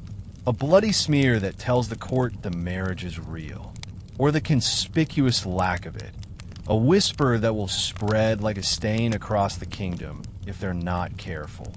And it isn't just the bedchamber. Imagine the velvet curtained alcoves behind the throne room, where noble ladies vanish with handkerchiefs pressed to their mouths, purging too much wine and rich food into buckets that wait discreetly behind embroidered screens. Servants wait, eyes cast down, hands ready with fresh cloths, a sprinkle of lavender to mask the human truth. These silent shadows, the maids, the grooms, the boys who sleep on straw pallets near the kitchen hearth. They know who came and went by moonlight. They know who's sick and who pretends. They hear the hush of forbidden footsteps in the dark. They clean away the proof before dawn turns it to gossip. They're the glue that holds the fairy tale together, so it doesn't stink quite as badly as it really does. Picture the girl who gathers up the rushes from the bedchamber floor, her hands brushing the crumbs of dried petals and stray hairs shed in the night. She drops them into the hearth, watching them blacken in the flames. But the memories cling to her like soot. Tomorrow, she'll wash the queen's linens and iron the king's shirts and never say a word about the pale stain that shouldn't have been there or the second set of muddy boot prints that trailed through the bedchamber just before dawn. So tonight, as you sink deeper into your clean pillow, think of those who never slept deeply at all. The ones who tiptoed through shadows with buckets balanced in calloused hands, who pressed their fingers to their lips and carried secrets down corridors that never saw the sun. The ones who smelled the truth beneath velvet curtains and washed it away before you woke up to dream your fairy tale again. And tomorrow, we'll follow one of them, a midwife this time, into the hush of early dawn, where the bride's future was measured in blood and tears and whispered prayers. Rest now and dream of rosewater and cold stone and the soft hush of footsteps down a secret hall. We're not quite done with the shadows yet. Picture this, the castle before sunrise, when a wind scratches at the arrow slits and the torches gutter low, sighing smoke across damp stone. The great hall is finally still. The last drunken lords dragged to their pallets. The dogs curled among the bones they fought over hours before. Somewhere, the soft clang of a servant's pail echoes off the walls. But up in the highest bedchamber, a single candle flickers. And at its center, a figure bends low over linen sheets that are anything but royal. The midwife. You might imagine her as an old woman hunched by the hearth, and sometimes she was. Her hands smelled of rosemary and smoke, her breath a ghost of the herbs she chewed to keep the taste of blood from settling on her tongue. She was paid in silver when things went well, or blamed, sometimes burned when they didn't. But here, in the hush of this marriage morning, she's the last line between rumor and ruin. The bride lies pale as the dawn outside the shuttered windows, her lips cracked, her hair sweat-plastered to her temples. The wedding is over, the bedding done, but the proof must come now. Not an heir yet, no. That will be another season, another sigh of velvet and pain.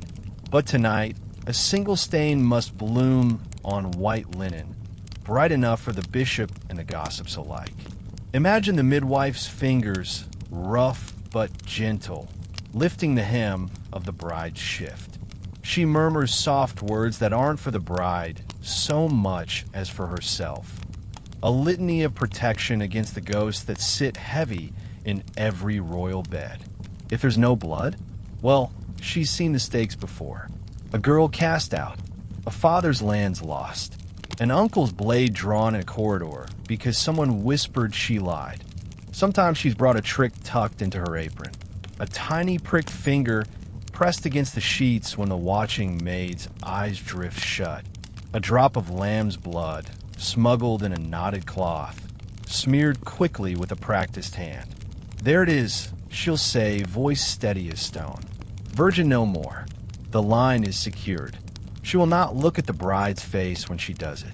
Better not to remember the tremble in those big eyes, the silent thanks, the shame. But sometimes there is blood, too much of it. The midwife knows that too. The girl who shivers and moans while the groom snores like a bear on the other side of the mattress. The girl who grips the sheets so hard her knuckles split. The stain grows and grows until even the best prayers can't bind it back. And when it's done, the midwife must wrap her up, hush the servants, fold the ruined linens in plain cloth, and carry them herself down the back stairs. The king must hear his new bride bled well, but not that well. And the midwife knows, too, that her secret must follow her to her grave. She's held so many of them in her calloused palms. The royal bride who is not made, but a widow's daughter sent in her place. The bastard child born in a side chamber, wrapped in linen and spirited away before dawn. She's heard the confessions whispered through chattering teeth. It wasn't him. It was another. Her mouth never moves when they ask her what she's seen. Her eyes never lift from the floor. She'll take it all to the cold, damp earth. When it's done, she dips her rag in rose water and vinegar, scrubs the iron bedpan that caught what the bride could not keep. She smooths the girl's hair back, tucks the blankets under her chin like a mother would. And when the door cracks open, the bishop's eyes glinting, the mother-in-law's breath held tight, the midwife just nods. All is well. She is pure no more, but she is well. The nobles sigh with relief. The court will buzz with talk of heirs, of alliances now secure. The king will hold a toast at breakfast while his new daughter by marriage stares in her goblet, half asleep, half empty inside. And the midwife? She'll slip back down the servant's stair, her footsteps soft, her apron speckled in secrets no crown can wash away. So tonight, as you drift off, picture her, the quiet guardian at the edge of the royal bed, the only one who sees the raw, ugly truth when the music fades. Remember that every fairy tale wedding was stitched together with blood and hush and a woman's steady hands. And when you wake, we'll pull back the curtains a little further, to where the crown sits heavy on a bride's head, pressing dreams into nightmares while the court smiles and whispers. Rest now, little dreamer. The dawn is here, but the shadows still linger. Picture it. Dawn bleeding pale through the castle's high windows, the last guttering torch spitting out smoke and shadows. The wedding is done. The wine-soaked vows, the blushing giggles behind gloved hands, the scraps of rotting cake, all done. But something heavier than the feasting or the bedding ceremony now sits on the new bride's head. A circlet of gold, studded with gems that glint like hard little eyes watching her every move. You see her there, perched on a velvet cushion in the bridal chamber, shoulders pinched tight. The crown rests just above her brow, cold metal kissing her hairline. It looks light when you see in portraits a delicate ring, a fairy tale halo. But up close, it bites. The inner rim digs into her scalp. It itches where the powder in her hair has caked with sweat. When she shifts, the metal tugs a few fine strands out by the root. A tiny, sharp pain to remind her that the dream she was fed as a girl is now a prison clasped tight around her skull. In the next chamber, the king's advisors whisper. She must greet the court before noon. must smile even though her bones ache and her belly roils with nerves. A queen must stand tall, must make them believe that everything about her is untouched and perfect. Never mind the stain the midwife folded away in a rag hours ago. Never mind the secrets she swallowed whole in the hush of the night. But what does a crown really mean? It means you never truly belong to yourself again. Your hair is no longer your hair.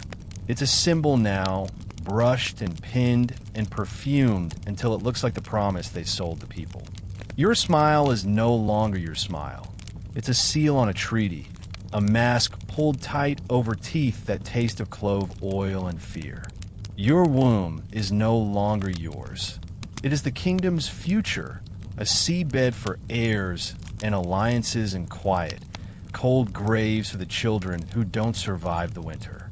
Imagine her first steps into the great hall, the hush that settles when she appears, crown gleaming in the firelight, the veil trailing behind like a phantom of the girl she was yesterday. Courtiers bow, curtsy, eyes wide with praise. Isn't she radiant? So pure, so strong.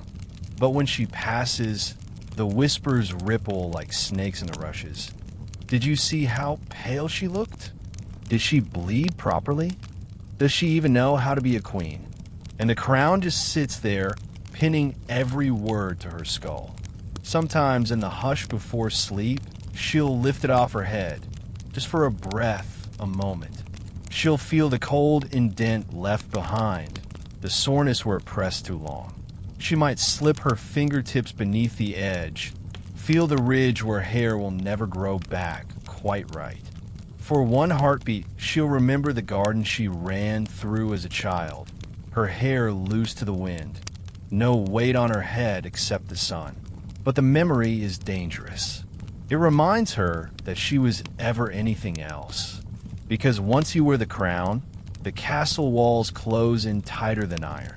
The tapestries smile down with stitched saints who never had to carry this burden. The servants bow deeper, but their eyes never really close. They watch her stumble. They see her flinch when the king's hand tightens on her wrist. She mustn't be too cold, nor too warm, nor too clever, nor too meek. Every breath must be measured, every word weighed. The worst part, she can't take it off for long.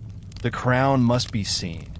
It is proof that the kingdom stands, that the royal bed was sealed properly, that the heir will come and the people will stay docile behind their wattle fences and mud-bricked walls. If she falters, if they glimpse even a sliver of the girl buried beneath the gold, the court will circle like dogs scenting blood. And so she learns to sleep with it beside her on a silk pillow, a cold, heavy promise waiting to greet her each morning. She learns to bow her head just so the gems catch the light.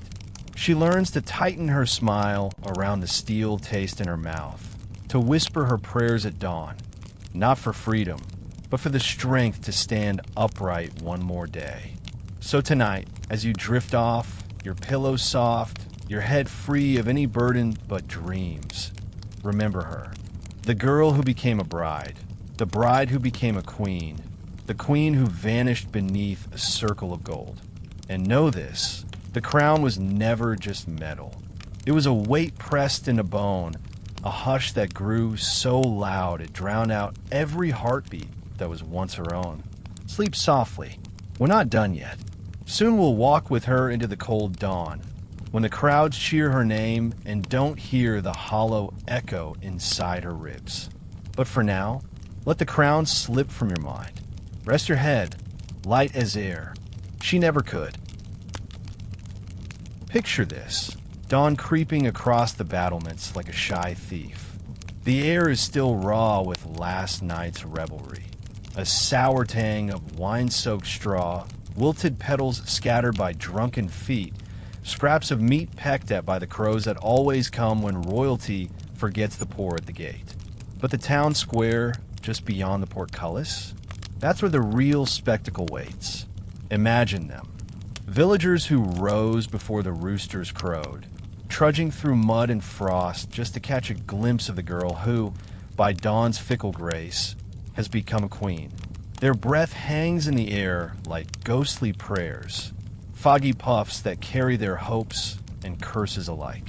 Children sit perched on stone steps, bare legs shivering under ragged skirts, eyes wide for any flicker of silk behind the iron bars. Inside, in a small chamber lined with tapestries that can't quite keep out the draft, the queen is being dressed. Not by her own mother. She's been left far behind in some ancestral manner, but by a dozen faceless maids who tug at the laces of her gown with cold, practiced hands. They pull the sleeves so tight her shoulders ache. They drape her in fur, so heavy it crushes any warmth left in her bones. And the crown, that hungry circle of gold, it's there again, resting on her hair like a trap sprung shut. She tries to breathe around it, to find the rhythm she once had when she ran barefoot through her father's orchard. But that girl feels so far away now, buried beneath the rustle of silk and the hiss of whispers behind gloved hands. When they lead her out, the cold slaps her awake. Trumpets bray from the tower, a raw sound that scatters the crows and draws cheers from the mass below. Long live the queen, they cry. And for a moment, just a moment, the noise swells so loud it almost drowns out the pulse drumming in her ears. But she knows better than to hear love in that roar. She knows what the people see, not her. Not the girl who once plucked wildflowers and dreamed of books and soft kisses. No, they see the idea of her. The walking promise that their taxes will keep the kingdom strong, that their sons will fight in wars for the bloodline that runs behind her ribs, that the new heir, God willing, will be born healthy and perfect and nowhere near this mud-caked crowd. Imagine the priest who stands by her side, robes heavy with gold thread, breath sweet with honeyed wine sipped behind the sacristy door. He lifts his hands, sprinkles her with holy water that seeps cold into her collar. His voice rises, bless this union, bless her womb, bless the heirs yet to come. The people cross themselves, heads bowed. But some peek up, hungry for a glimpse of her face, hungry for a sign that she might smile at them and make the future feel less grim. She tries. She lifts her chin, lets the icy dawn burn her cheeks pink. She smiles, a brittle thing carved out of fear and duty. She knows it must be just wide enough to look real, but not so wide it seems desperate. She holds the king's hand, feels his fingers stiff as iron beside hers. They're both prisoners in plain sight, and the crowd applauds their gilded cage. In the hush between chants, she catches small things. A woman in the front row, baby swaddled tight against her breast. Her eyes glitter with hope, but her teeth chatter from the cold. An old man doffs his hat, bowing low enough his knees creak audibly. A barefoot boy shoves his way through the crowd for a better look, eyes darting to the jewel at her throat, wondering what it would buy if he could just pluck it free. This, she realizes, is her true wedding vow. Not the one murmured to the king in the chapel, not the one stitched into the bedsheets by the midwife's quiet hands. No, this vow is to them, to the masses who will never know her name beyond the queen. To the mouths she must feed with a child yet to grow inside her. To the riots that will come if she fails. She feels the cold bite into her bones. She feels the weight of that crown pressing down until her neck aches. She feels the crowd's hunger for something pure, something they'll never get from her. And when the priest finally says, "Go forth, beloved queen, and bring your people hope," she does not cry. She cannot. Tears would freeze on her lashes anyway, and the people must never see a queen shiver. So tonight, as you pull your blanket higher, remember her, standing on the steps of that ancient stone church, hands cracked from the cold inside velvet gloves, a crown pressing its promise into the tender skin at her hairline. The girl who must become the symbol, the mother of heirs, the quiet, polite dream they all believe in, while she drifts further from the orchard, from her mother's arms, from herself. Sleep softly, dreamer. We're not done yet. Next, we'll slip past the crowd and into the palace kitchens, where the servants who feed her world chew through rumors as easily as stale bread. Rest now. Even queens must sleep, if only for a moment, before the dawn calls again. Picture it, the palace kitchens at dawn. Outside, the courtyard still echoes with the distant chanting of "Long live the Queen." But down here, the only chorus is the hiss of a spit turning over a dying fire, the soft slosh of a bucket dragged across stone. The air is thick, not with incense or rosewater like in the bridal chamber, but with the greasy perfume of smoked pork, onions gone limp in butter, and the damp, iron tang of blood scraped from a chopping block. The kitchen is a kingdom of its own. No crown, but plenty of knives. No throne, but a battered stool by the hearth where the cook sits, sleeves rolled, eyes sharp as any lord's dagger. She's the queen down here, the mistress of crumbs and cuts, keeper of scraps that never see the noble's gilded plates.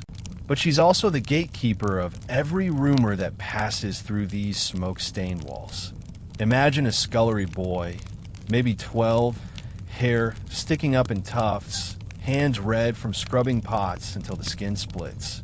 He pauses at the water barrel, ears pricked to the gossip that bubbles hotter than any stew on the hearth. Over by the chopping table, two maids whisper with their heads bent close, blades slicing through radishes that don't notice the secrets falling with their skins. Did you hear the king needed help performing? One murmurs, eyes flicking over her shoulder. The midwife smuggled a rag out, I swear. Not a drop on it, just a smear from her own finger. The other giggles, the sound swallowed by the crackle of the fire. A ladle clangs onto the floor. The boy startles, but the cook just hushes him with a grunt, eyes glittering with amusement. She's heard all before. Queens come and go. Secrets stick to these stone walls like grease that never quite scrubs away. And it isn't just the royal bed they dissect. The gossip here knows everything. Who slipped away behind the garden hedge when the music rose loud enough to drown the moans? Which lord vomited blood after too much poison wine, but blamed it on the roast duck instead? Which lady's maid is carrying more than the laundry back up the stairs tonight? Between the slop buckets and stacks of trenchers, rumors feed the kitchen more than scraps ever could. They chew on them like stale crusts. They roll them on their tongues like sweet honey, even when the truth is bitter. Because in these smoky halls, power tastes better when it's whispered about than when it's eaten. Picture a roasting spit turning slow, a fat goose dripping into the coals. Its hiss the only witness to the words that twist around it. A kitchen boy licks his fingers clean of grease, leaning close to a pot girl who swears she saw the new queen weeping behind the chapel. A queen, crying like a servant, her crown nothing more than a pretty cage. And when she says it, her eyes shine not with pity, but with the thrill of having seen a secret up close, something the lords and ladies pretend doesn't exist.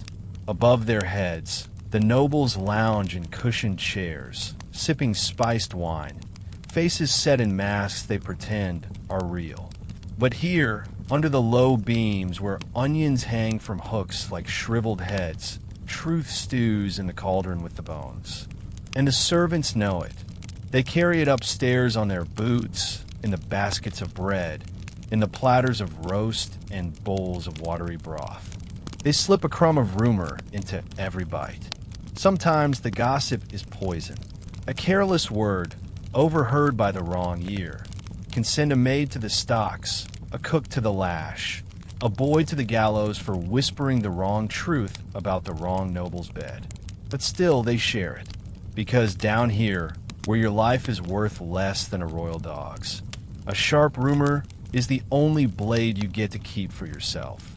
So tonight, As you sink deeper into your blankets, picture that kitchen hearth flickering. The warmth licking cracked hands and hunched shoulders, the smell of onions and secrets drifting up through the stone floors, curling under the queen's locked door.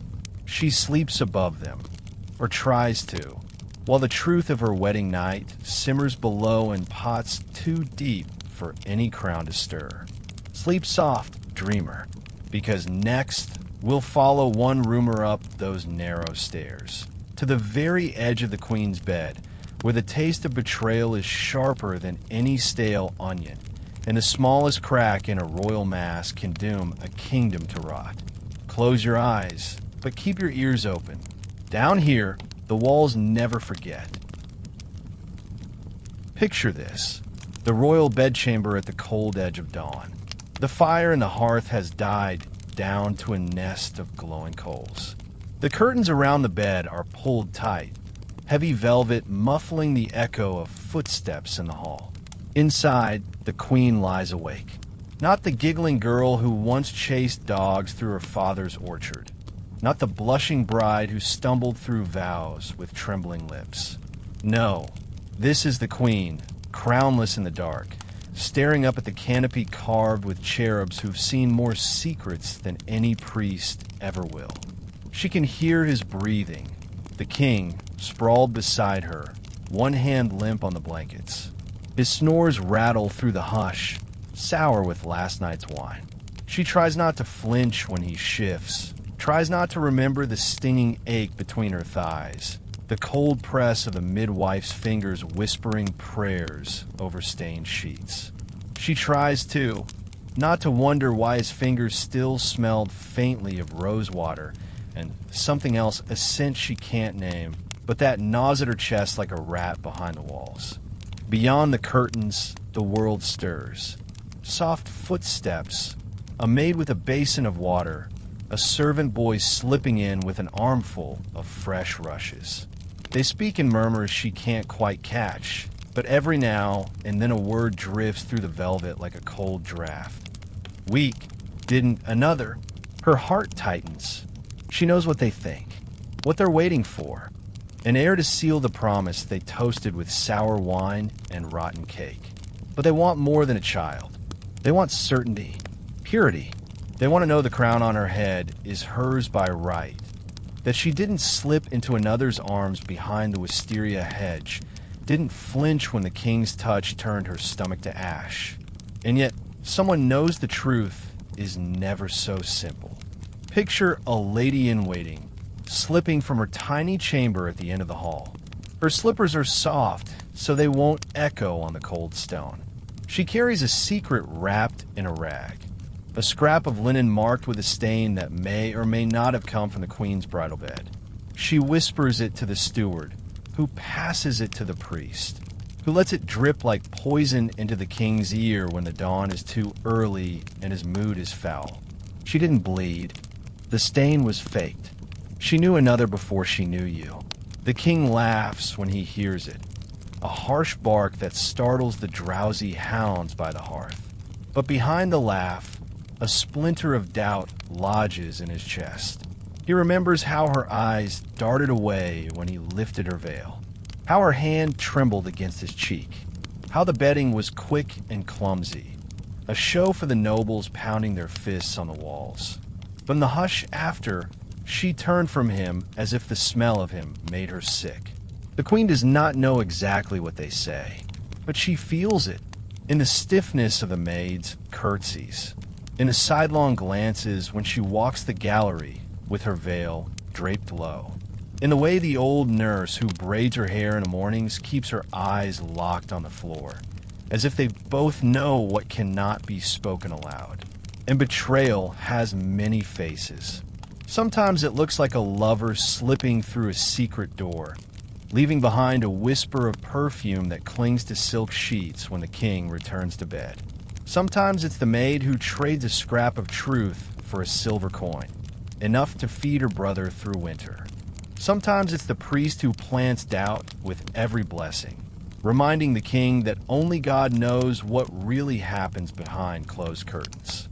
So the queen lies there, eyes wide in the dark, She touches the bruise at her hip, a small purple blossom for where the king's ring bit her flesh when he pressed too hard. She imagines the rumor swirling beyond the door, winding through the corridors, slipping under tapestries where mice nest in the straw. She wonders, will it grow claws? Will it devour her before she can plant the air they crave in her belly? Will it end with a quiet death in some locked tower? Her name struck from the rolls, her portrait scraped from the chapel wall. She thinks of her mother's hands combing out her hair, telling her fairy tales of queens who ruled with gentle smiles and open palms. She wonders if her mother ever truly believed them. She wonders if any woman ever did. Tonight, as you drift deeper into your blankets, think of her lying there in the hush, a girl wrapped in velvet and suspicion. No guard with a sword could protect her from a rumor whispered into a dark corridor. No crown could keep the betrayal from curling under her ribs like smoke. Rest softly now, because next we'll follow that rumor down the stairwell, to the council chambers where men in fur-trimmed cloaks will decide her worth, her womb, her fate. And the hush that lives behind her eyes will grow teeth. But for now, hush. Dream. The shadows have more stories yet to tell. Picture it. A windowless room deep in the belly of the castle. The walls thick as tombstones. The hearth blazing because the old men who sit here hate the cold more than they fear the truth. Smoke curls up from the fire, mixing with the reek of wax, damp wool, and the sour sweat of men who know their word can unmake a crown. There's a long table, battered, grooved by years of elbows slammed down in fury, knuckles rapping out threats when the king's treasury ran low or a war crept too close to the orchard. Over it hangs an iron chandelier, candles stuttering with each draft that slips under the warped door. The light makes their rings glimmer as they pass goblets from hand to hand, watered wine to keep their minds sharp, or so they say. Tonight, they're not talking about trade routes or tax burdens or whether the peasants will riot when the first frost shrivels the barley. No, tonight, the hush settles on a single name, hers. The queen, the girl they paraded through the square like a holy relic wrapped in silk and flowers. The girl whose smile they pinned like a jewel to the king's pride.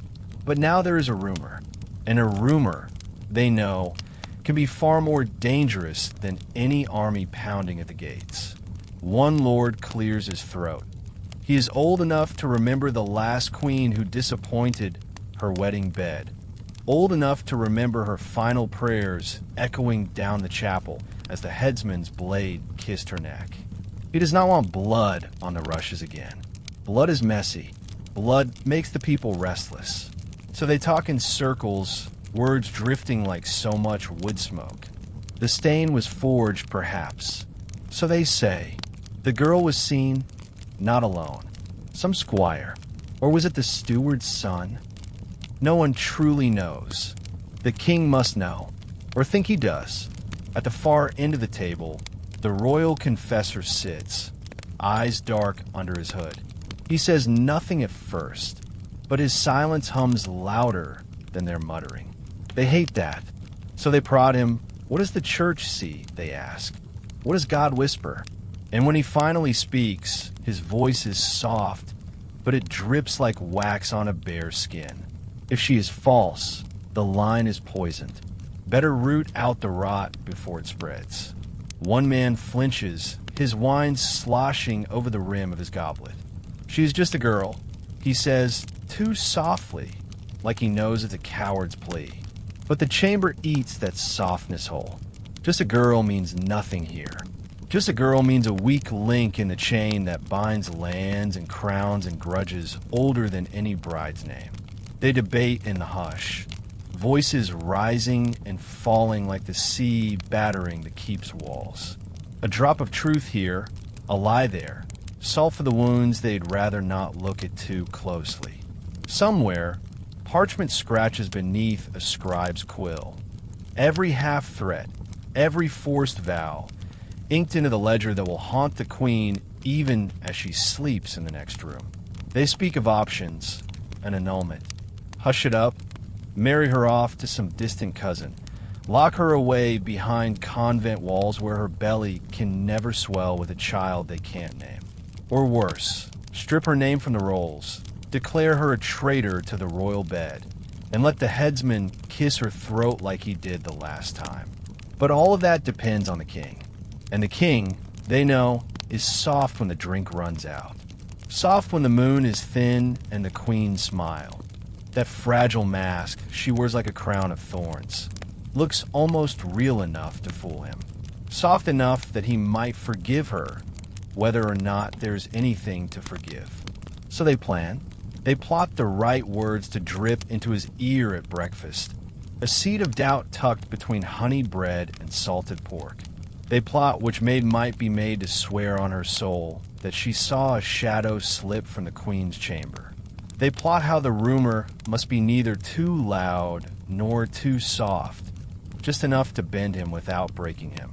And all the while, the hearth spits sparks into the dark, throwing shadows that twist the truth into shapes no mother ever dreams of for her daughter. They sip their wine and chew their words, and in the hush between one name and the next, the queen's fate curdles in the smoky air like milk left too long in the sun. So tonight, as you nestle deeper under your blankets, remember that the fairy tale didn't end at I do. It crawled down these stone steps to the place where the hush has teeth, where old men feed their fear and hunger with the softest piece of meat. A girl with a crown too heavy for her skull. Rest your eyes now, because next we'll return to her chamber, where the dawn seeps in her round velvet curtains, and she must smile at the king while the rumor waits at the foot of her bed like a hound begging for scraps. Sleep softly, dreamer. The hush is not done with us yet. Picture it. The sky outside the window is a bruised blue, the kind of dawn that looks like an old wound trying to heal. A single candle flickers low on a carved side table, its wax dribbling onto a lace cloth the queen's mother embroidered when she was still small enough to sit at her feet. The pattern is roses, tiny, perfect, but tonight the wax has covered half of them. A pretty thing ruined by something that always leaks, always melts. She lies on her back, still in the same bed where they laid her down after the wedding. The canopy above her head is a forest of angels and vines, cherubs with cracked cheeks and chipped wings. She stares up at them until her eyes ache, pretending not to feel the chill where the blankets have slipped from her shoulders. Somewhere nearby, the king's weight shifts, the familiar creak of mattress ropes and the wet snore that says he's alive, at least, if not exactly dreaming of her. But she is not alone with him. Not really. There's something else at the foot of the bed, a presence you can't see, but you can feel if you breathe slowly enough. The rumor. The first lie slipped from kitchen girl to guard as steward to priest to the king's soft, sleepy ear while she pretended not to hear. It sits there now, watching her in the hush, a dog with yellow eyes waiting for her to flinch. She wants to tell herself it doesn't matter, that she is queen, crowned before God and country, draped in silks that cost more than her mother's house, that the bloodstain was enough, that the midwife's hush was enough, that the king's seed is enough.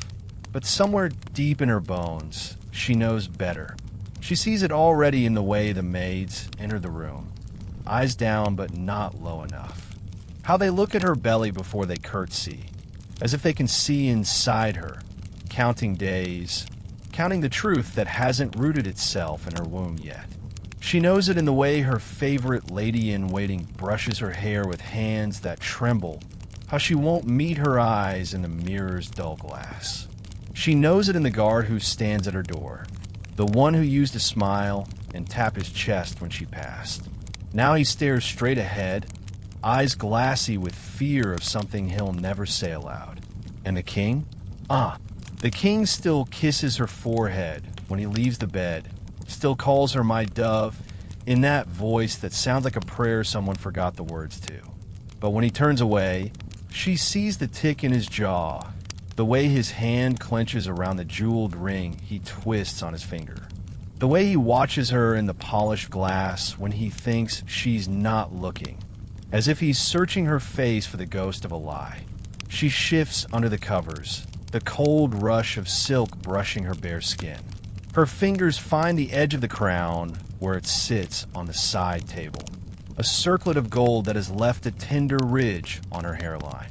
She hates it, but she pulls it closer, pressing it against her belly, a talisman against the shadows that whisper, "Not yours. Not true. Not enough." Outside the bed curtains, life stirs. The hall creaks with footsteps, the scraping shuffle of servants laying fresh rushes, the squeak of a mop wringing out last night's wine from a crack in the stone. Somewhere, the cooks are already pulling loaves from the ovens, splitting open the steam that will feed lords who will speak her name, as if it's a question, not a fact. And when the king wakes, she must sit up, smile as if her mouth has never trembled. She must let him cup her chin in his palm and search her eyes for a lie he already half believes. She must eat a wedge of sugar bread she can barely swallow while he talks of future sons, alliances, borders that will bleed if she fails. She must press a hand to her belly, as if there is already a heartbeat there, something true and small and powerful enough to hush the rumor scratching at the door. But for now, for this moment, she lies very still. The candle gutters. The hush holds its breath. She thinks of her mother's orchard again, the scent of bruised apples on her fingertips, the sun in her hair, the way her laugh once rose clear and unafraid. And she wonders for the first time if she will ever hear her own laughter again without tasting the iron tang of dread at the back of her tongue. So tonight, as you drift deeper into your dreams, remember her, lying in a bed so grand it could hold 100 ghosts. Remember how the rumor curls at her feet, wagging its tail for scraps of her courage. Remember that no crown is ever truly light, and no promise ever truly safe, when a girl must guard her very body from the hush that feeds on her bones. Sleep softly now, because when the day breaks, she must rise, wash her face with rose water that cannot hide the dark under her eyes, and walk barefoot across rushes that whisper, we know, and you'll be waiting for her, too. We're almost at the end, but not quite. Next, we'll follow the hush out into the courtyard. To the people who watch from behind market stalls and beggars' hoods, where the fairy tale rots beneath the surface, and every secret becomes a bargain struck in mud and blood. Sleep well, dreamer. The final shadow waits just outside the gate.